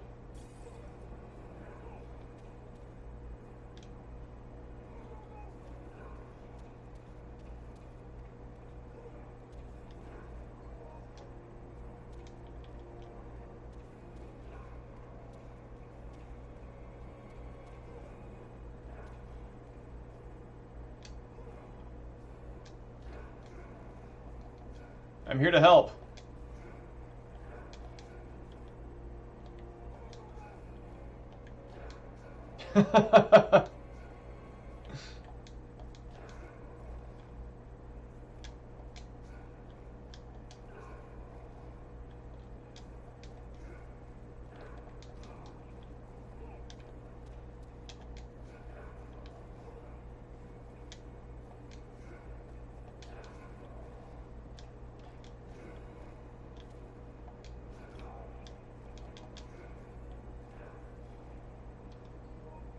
Ooh, well.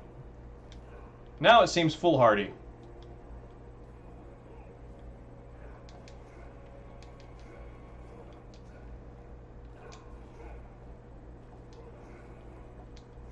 I did not realize the tyrant would take my health down that quickly.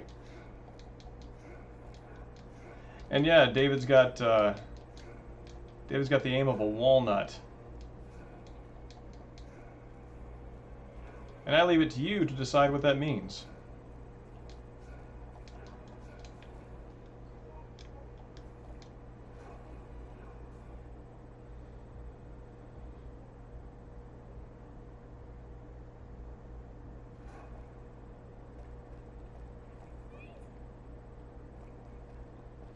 Cindy, help me!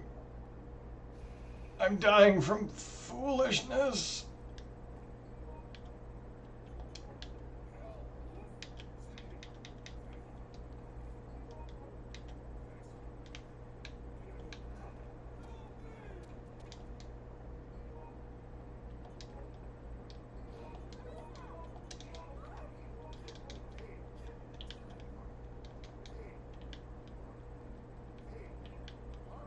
Mark, I got something for you, buddy.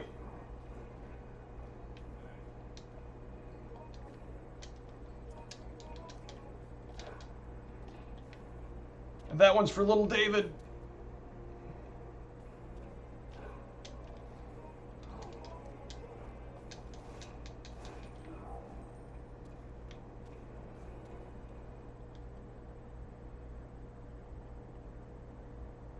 Yeah, meditate on that one and get back to me on what anything means.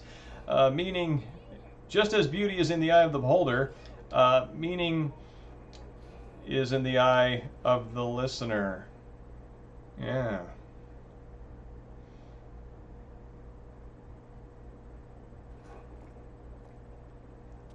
Are we ruining your master plan, Boogle?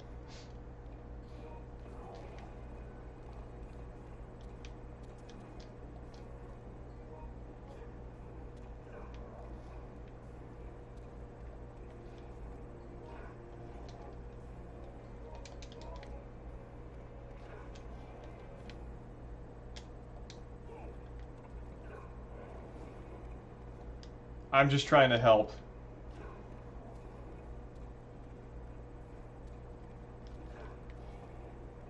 Boogle, if you're going to kill the tyrant, I want an on-screen death.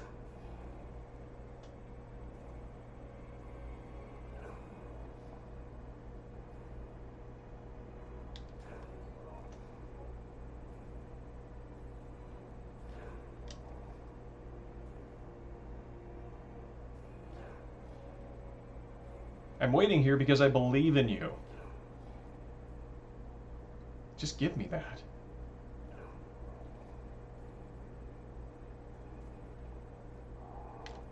Whoop!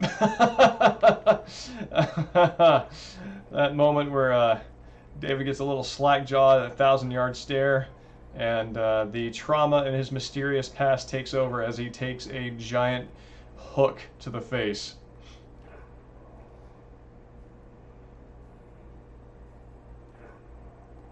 I mean, I'm just saying, this puts, like... Yeah, that's what I'm waiting for. This puts Leon Kennedy and Krauser and Claire Redfield and Chris Redfield and Jill Valentine, all of them, to shame because Mark just took down a tyrant Mr. X model with a push broom. Ugh. And that is what earns him David's undying loyalty and respect. Cindy! You missed it!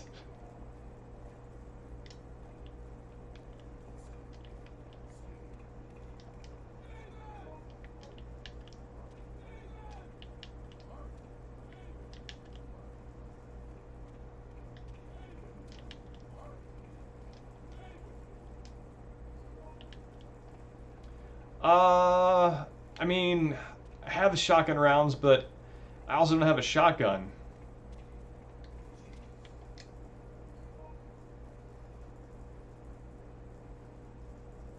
Oh, it's a special David hatch. Oh, okay. Well, I'm pleased to have the privilege to open it.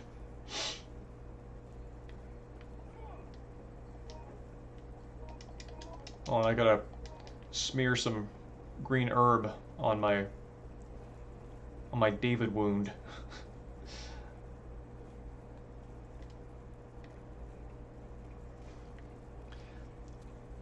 A David hatch in every level except flashback. That's cool. I forgot about that.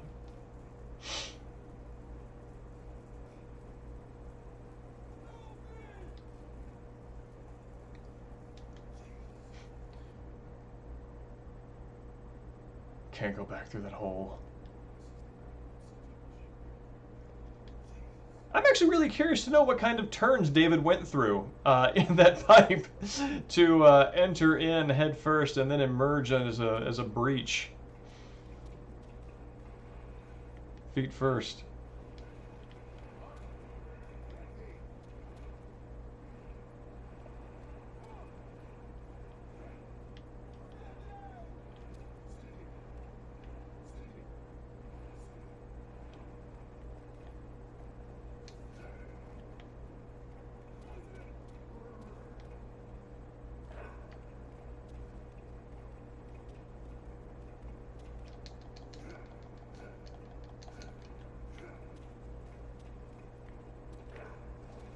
You get him, boss.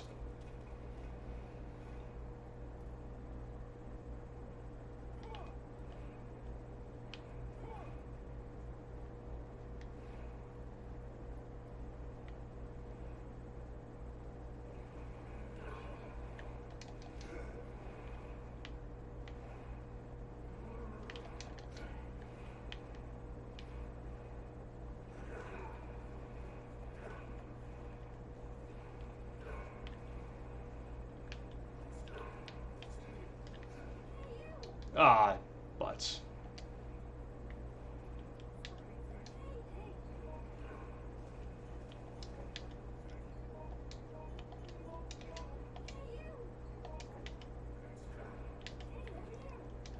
This Cindy's a good player.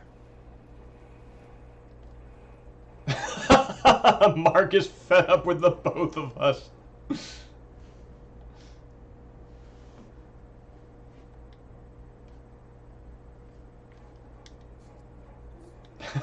Never forgive anyone who takes your pipe. You know what? Mark's ways are mysterious, but they are definitely Mark's ways. No!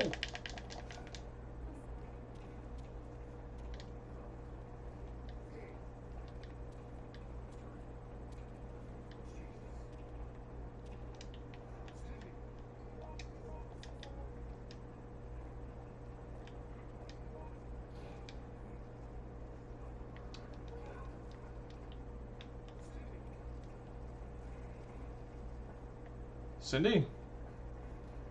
Oh, there you are. Cool. What?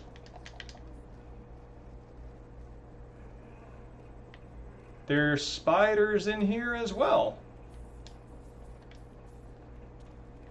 Cool. Let's go ahead and mix this up. And down it.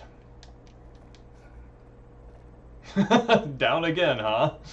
Look at David sounding like a Silent Hill protagonist. Just jumping down all these holes.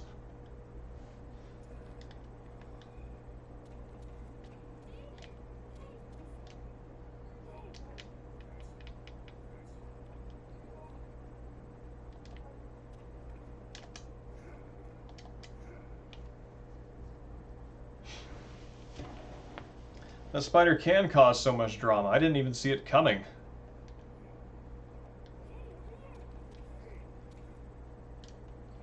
Alright, Cindy got the cattle prod.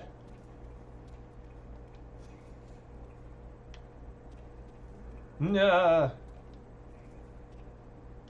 Glad that made its way back around to somebody. Now, I know that you can't forgive her for stealing your pipe, but she did help me twice and fetched me some good ammo. And I think she's solid. I think she's a solid player.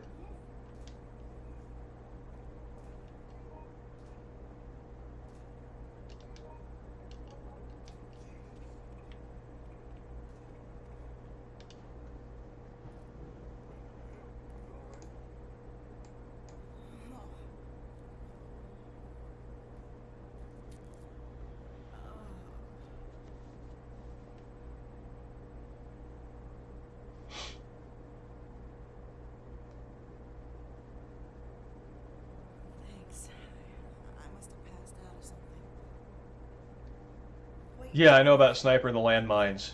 He didn't make it. I forget how to deal with them, though. Intuition was screaming at me to stop him from using that thing as some kind of a toy. Even the damn capsule got broken as well. What in the hell is that?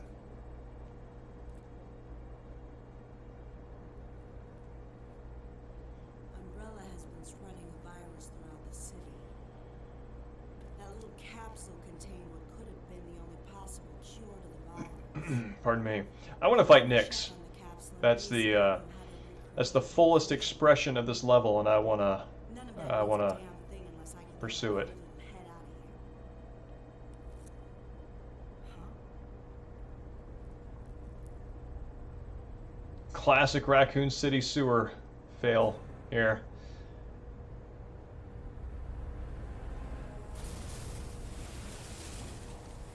First it's virus infected rats, then it's apparently all the sewage in the entire city flooding through at once.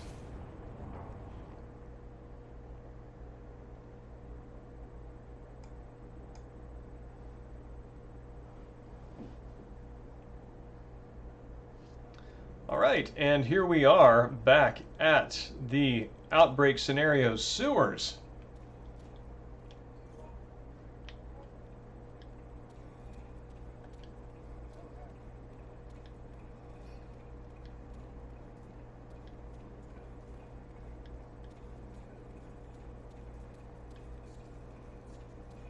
God, David is like so often so close to just naming the scenario.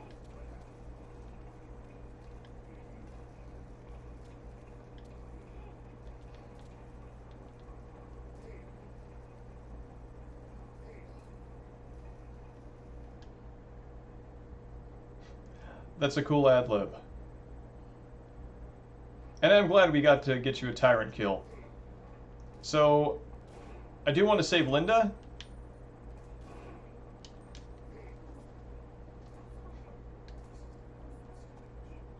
This was all linked together?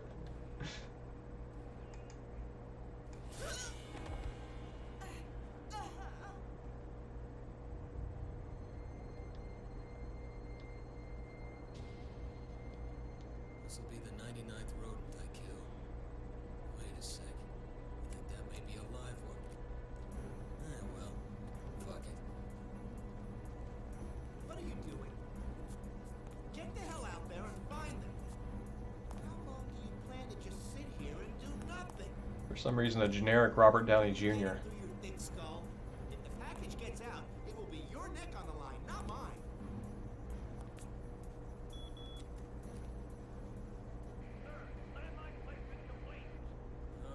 Okay. That seals off any ground exit. What? Did you forget I'm the one that gives the orders here? Wait! Think of the position I'm in.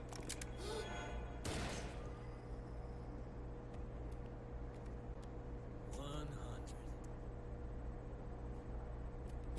That should have ruptured his eardrum twice over.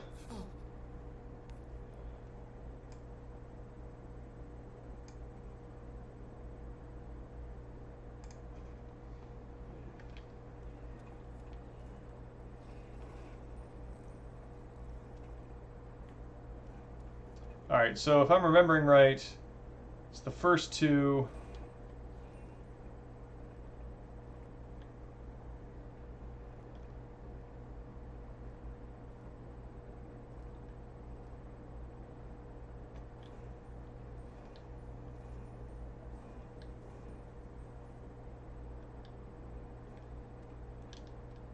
Okay, I think Cindy is coming through with Linda here.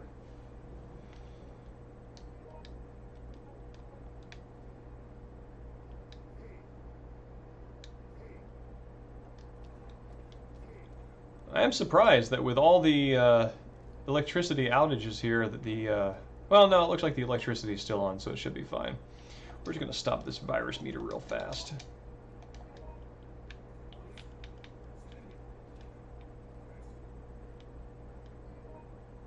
Oh, wait.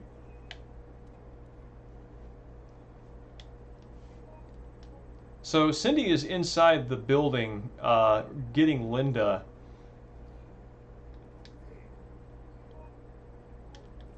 and I'm here for support?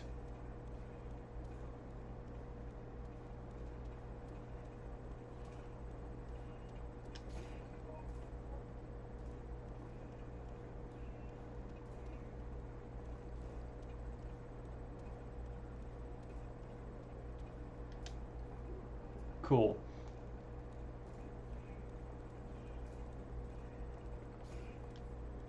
Wow. That's some good Cindying.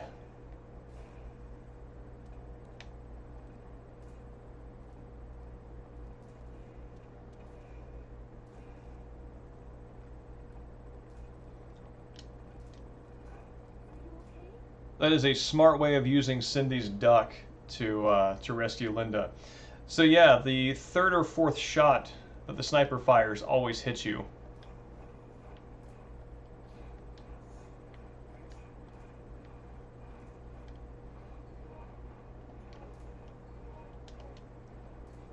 Nah. You can take the one with bullets.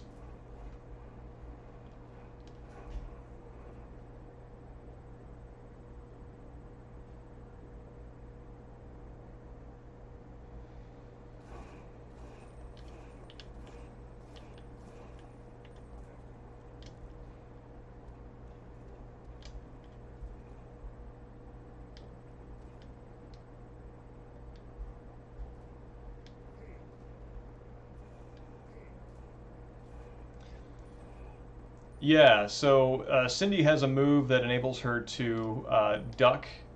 She kind of does this like flinch downward thing, and you know, for most enemy attacks, they're kind of like chest height, so it makes sense. But she can also do that to dodge bullets.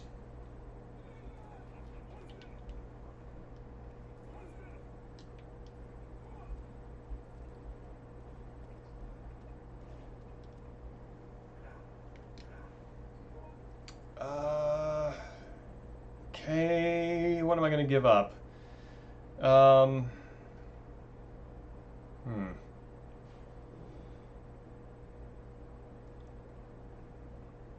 All right.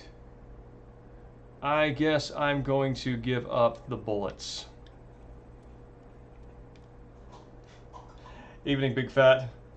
And yes, I am the chicken and the gun.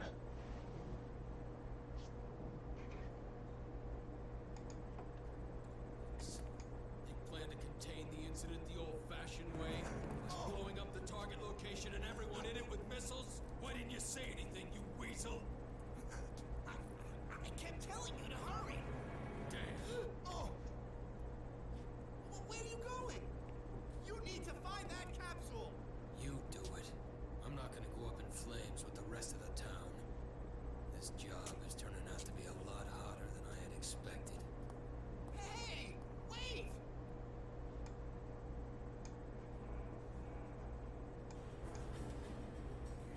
The order to postpone double action to effect has been issued.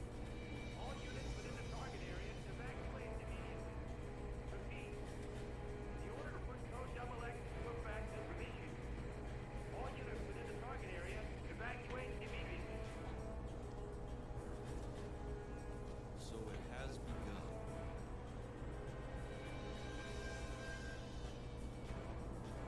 Guess I don't have much of a choice. Time to get my butt out of here. Not merely sunglasses at night, but sunglasses at night in a plane with little to no interior lighting.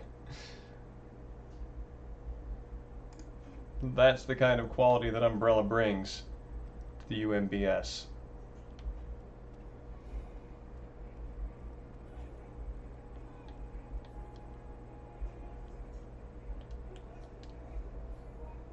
Ooh, rocket launcher. Thank you. I guess you can have the gun.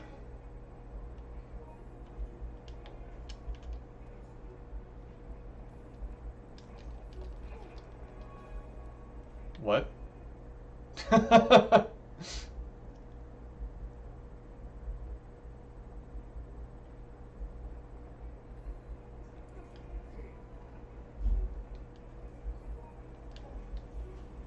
So I'm guessing that in order to get the Nix ending, we need to miss the timer. Is that right?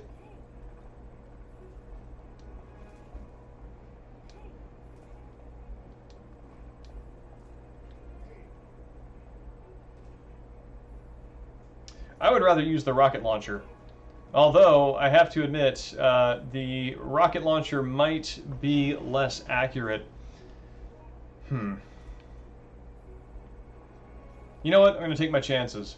Even though I'm a little, I'm kind of the laggier one, because I appear to be using the DVD-ROM rather than the HDD, I'm still gonna trust fate.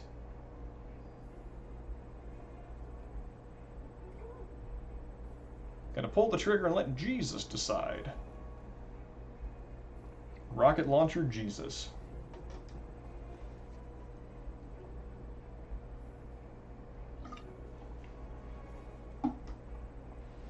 Yeah.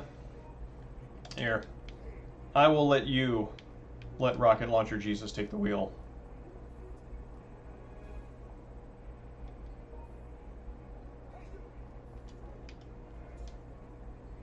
Alright, and here you go.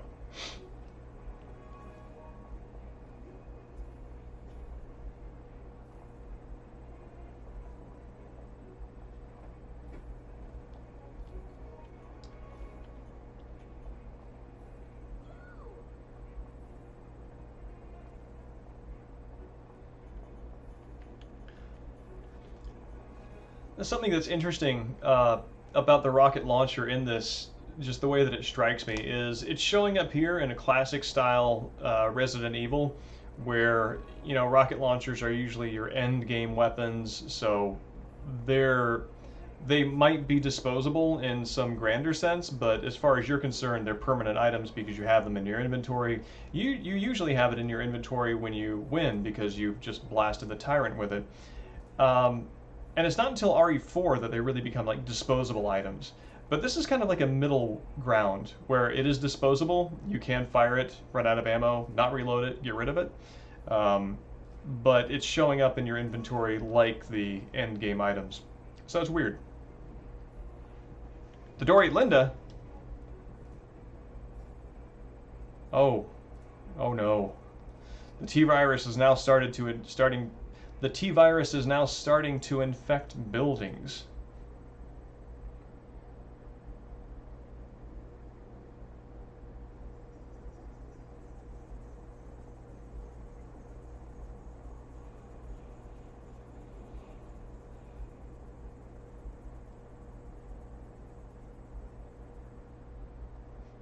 It does sound like a good Stephen King novel. Oh. Let's turn the volume up.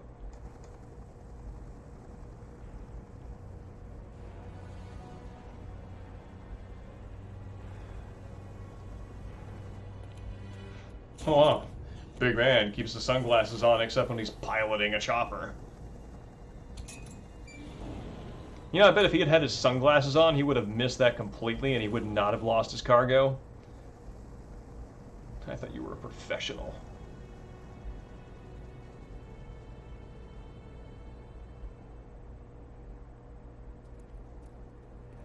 I don't think we ever find out the fate of knockoff RDJ corporate weasel.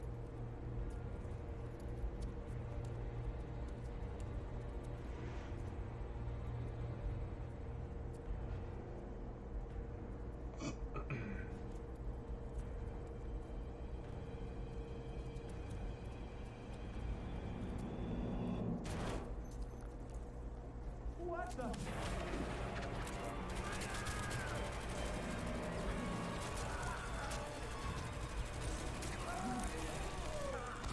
Classic UMBS.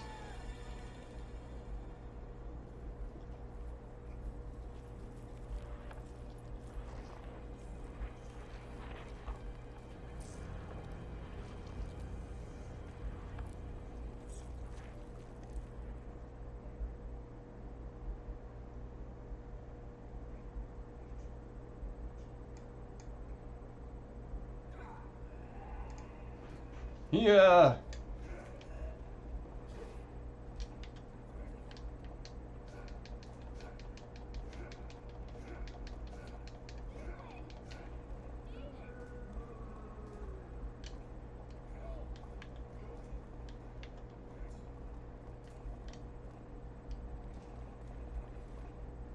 Oh no! Acid rounds. I gotta go back and get those. Weasley Guy is one of the few NPCs in the game you can't play as. Really? That is a mystery.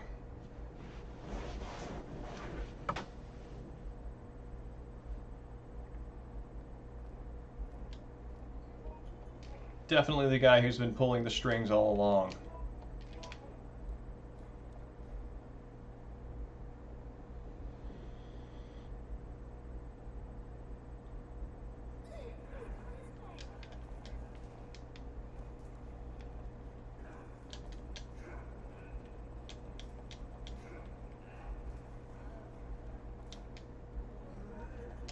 All right.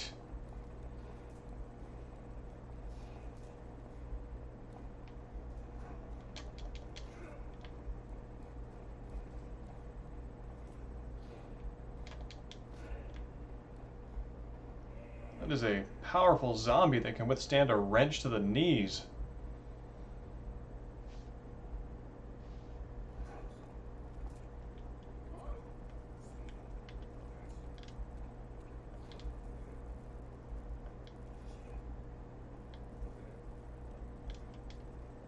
It's gonna be all right, Linda. I like him shouting straight into her ear, "Hey, can you hear me?" Zapata beer.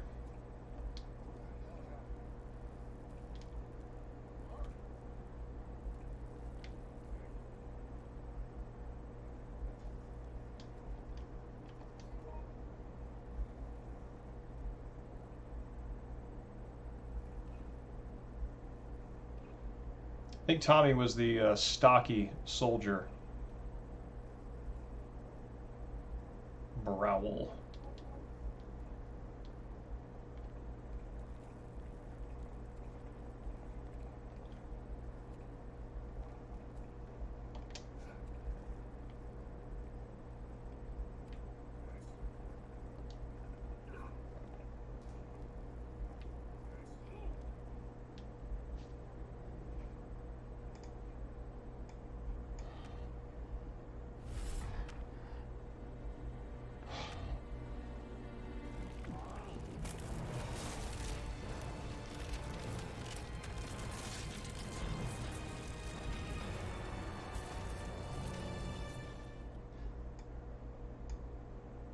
Gonna be the biggest gotcha that Tyrant ever experienced in its short life.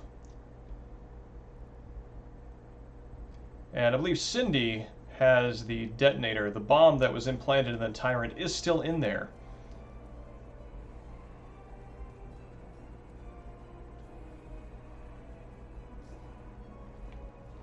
Yeah, there it is.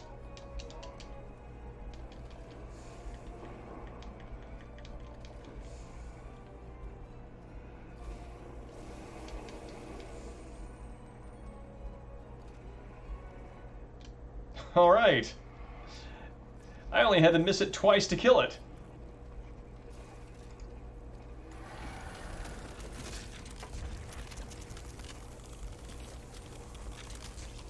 Evening, Jacket. It's going well. We are wrapping up Resident Evil Outbreak File 2's End of the Road scenario.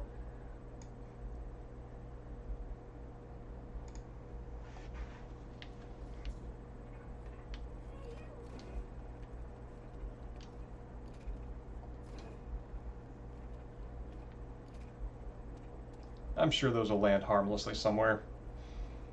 How are you tonight, Jacket?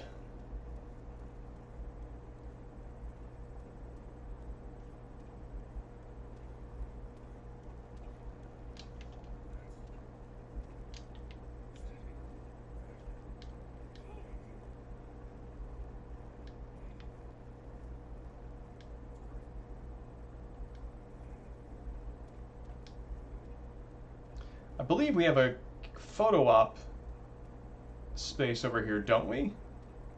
Like a place where the camera angle is like perfect. Yeah, here we go.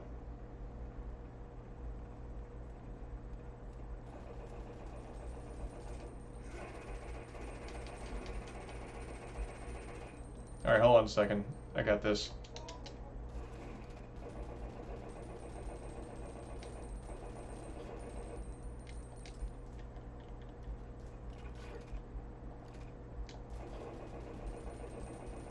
Just envisioning us firing this into the hordes of zombies that are climbing up the ramp, ready to get us. Pretty tired? Oh, I'm sorry to hear that. I hope it is at least a good tired that feels earned and leads to a night of recuperation.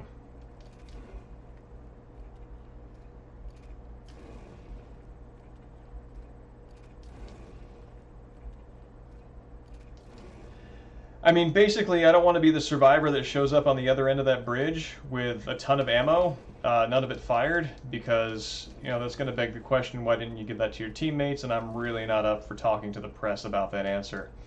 That my teammates were better than I was.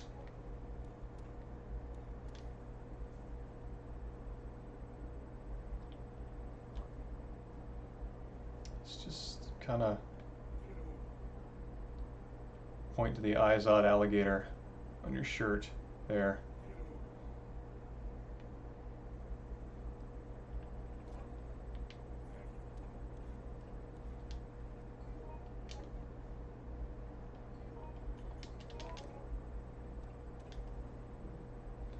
Look at Mark's gun when it's out of ammo. Oh, nifty! Oh, that's cool. I wonder if, here, I'm going to try and get behind here and see if David's is similar. God, David just takes that recoil straight into his wrist.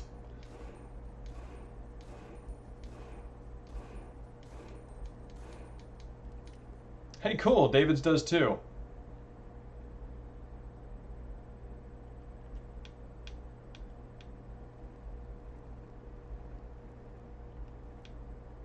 Still has the slide locked back. That is a nice detail, and one that I can't imagine is easily noticed outside of like a context like this.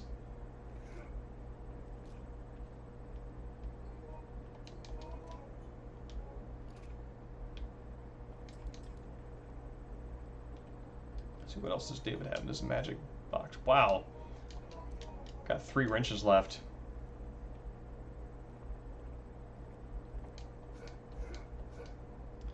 All right.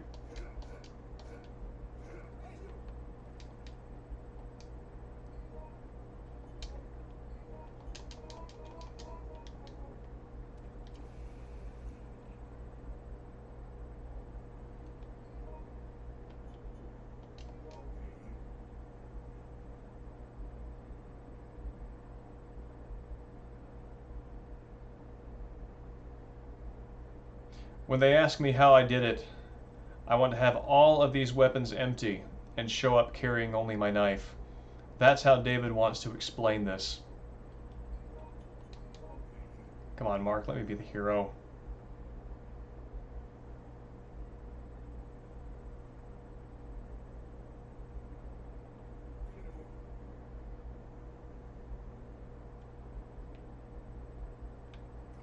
I won't stop touching you until you give me that rocket launcher.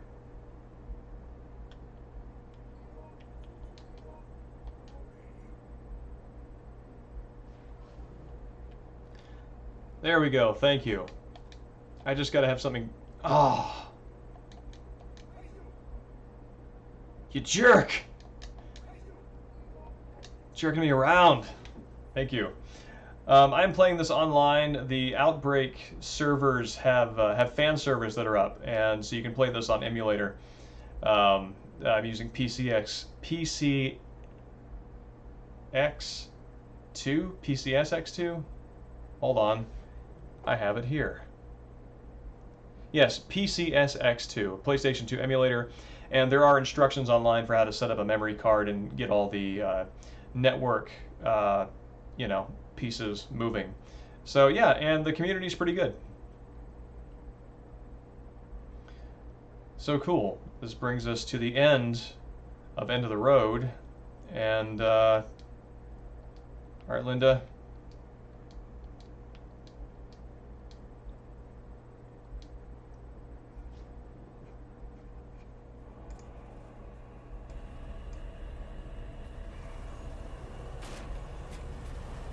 David's got no respect for signage.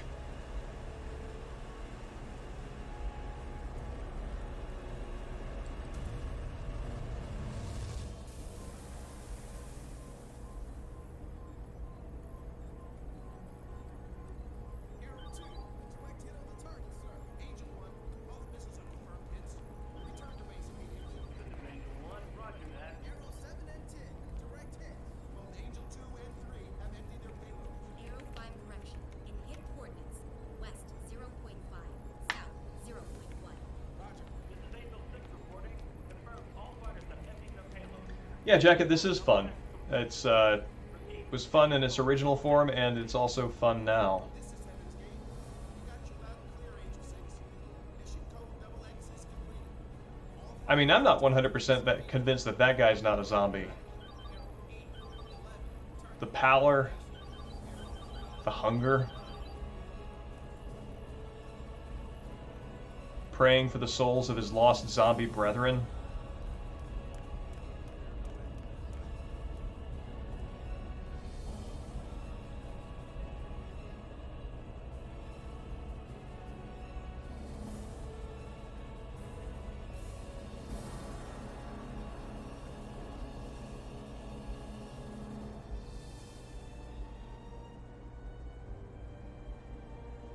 So, the shit hit the fan and the fan finally busted. That's how Raccoon City came to pass. Come on, let's face it. Life, even if you aren't surrounded by zombie freaks, there's still plenty of other dangers waiting for you. So, whatever new crisis comes my way, it's just more of the same shit on a different day.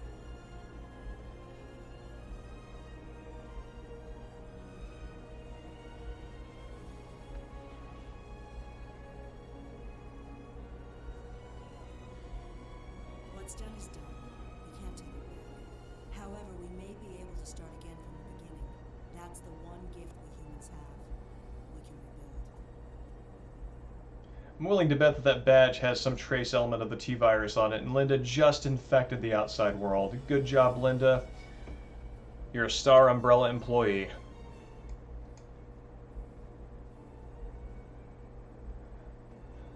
Yeah, Jacket, if you wanted to, like, I don't know, if you played like an online, an offline run of the game emulated, and then hopped on online, you'd have a kind of a sense of the lay of the land and get to see what it's like playing with others. It's pretty cool. At a certain point, it stops being about the challenge of knowing how problems are solved, or it stops being about solving problems and more about interacting with different personalities and seeing how they collaborate. So familiarity with the game kind of brings it around to a kind of a purity in a multiplayer experience,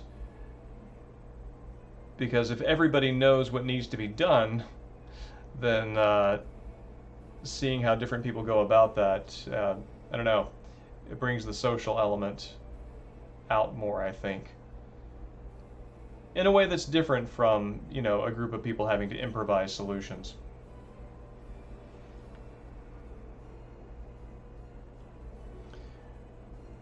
And Boogle writes, the appeal, oh, 1 second. Okay, cool. The appeal of RE has been about the comfort of doing something you've done, so it's about the routine. Yeah,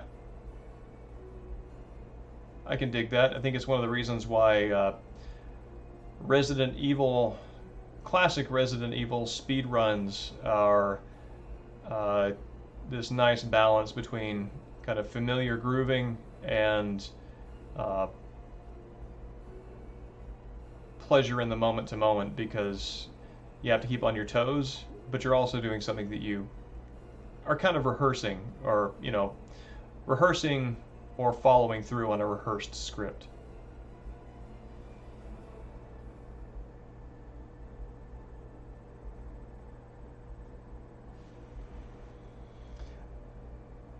Inferno editor. Wonder what that refers to.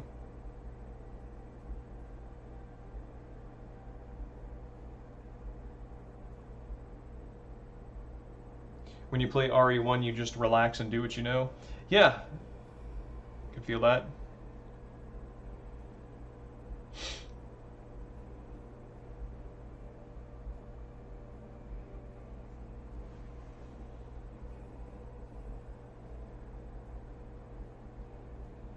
Spec 5 Zgen. Spec Go Zgen. I have a feeling that that name is clever in a way that I'm not picking up on. This is this is a bewildering layout for the credits. I'm not entirely sure who I'm seeing credited for what.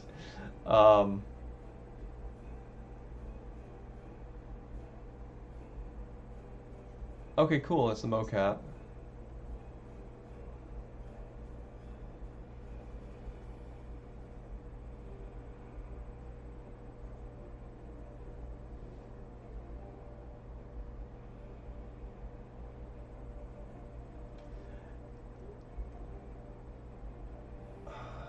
Allison Court.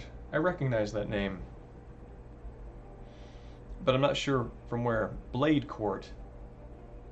I'm guessing from the name similarity it's somebody related. There's a lot of mocap talent. Yeah, the mocap on this game, I would be really interested in reading a breakdown of how that was done, because it looks like they used, this was true for the first one as well, it looks like they used about 3 different locations or 3 different studios, had a couple of outsourcers, and used like native Capcom local New York shots. That's weird. Like Capcom resources, Canadian resources, it's just kind of all over the place. And I'm really curious to know what the live New York footage was.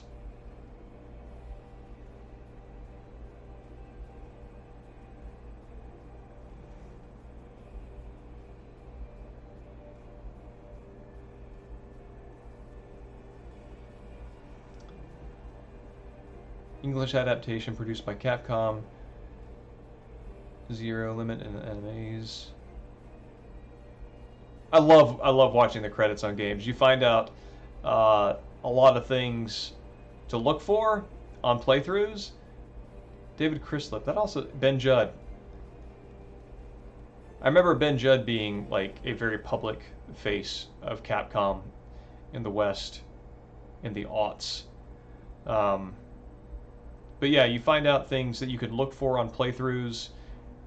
It's really cool seeing names show up in weird places that you know from other sources, like Ken Imaizumi, who is a Kojima Productions veteran, shows up on like Silent Hill 1. Just, oh, here we go. No, I'm serious.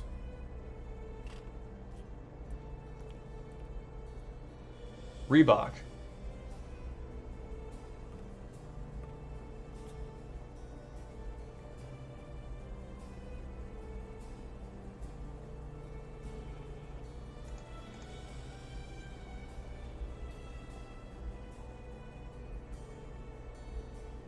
Like, David's growth arc is that he now talks to people and is no longer a loner.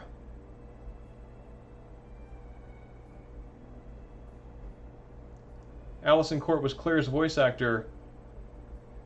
That sounds right.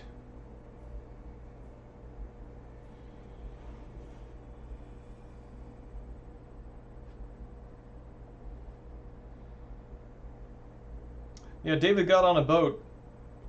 He's still infected, right?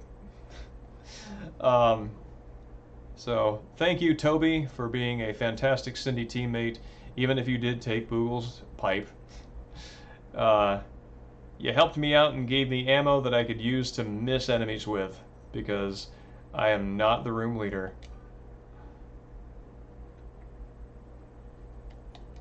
Yeah, no one gets cured in 2, so it's like absolutely no surprise that the virus is spiraling out of control after Resident Evil 1. Pardon me.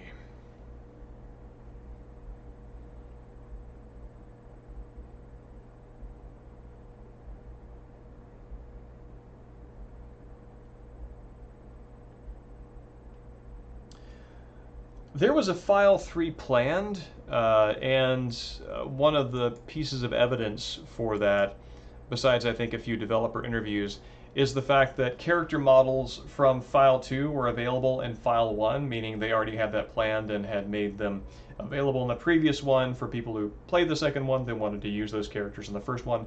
And there are character models that were planned for File 3 that are showing up in this one. So there are a number of clues left to show that there were connecting bits that were left behind when that chain of games was severed and, you know, not funded for further development. So yeah, it's kind of sad that they didn't make a number 3. I would be really curious to see what that is.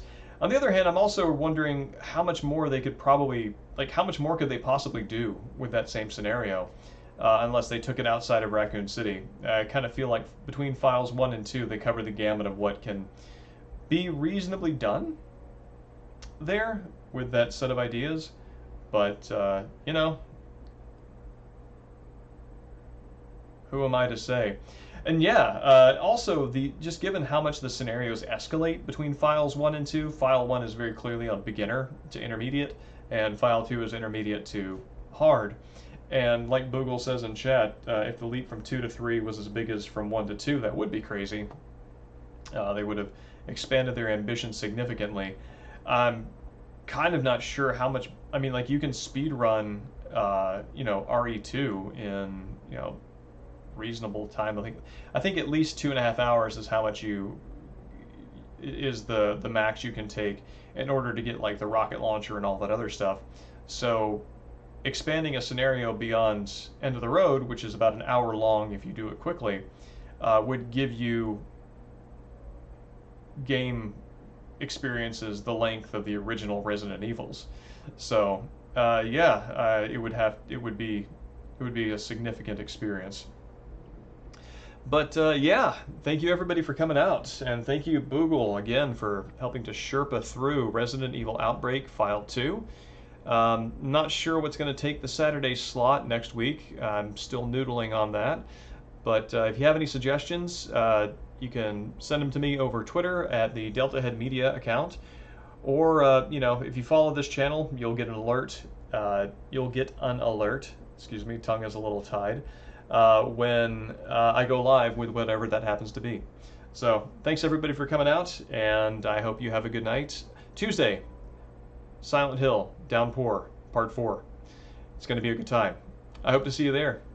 Good night.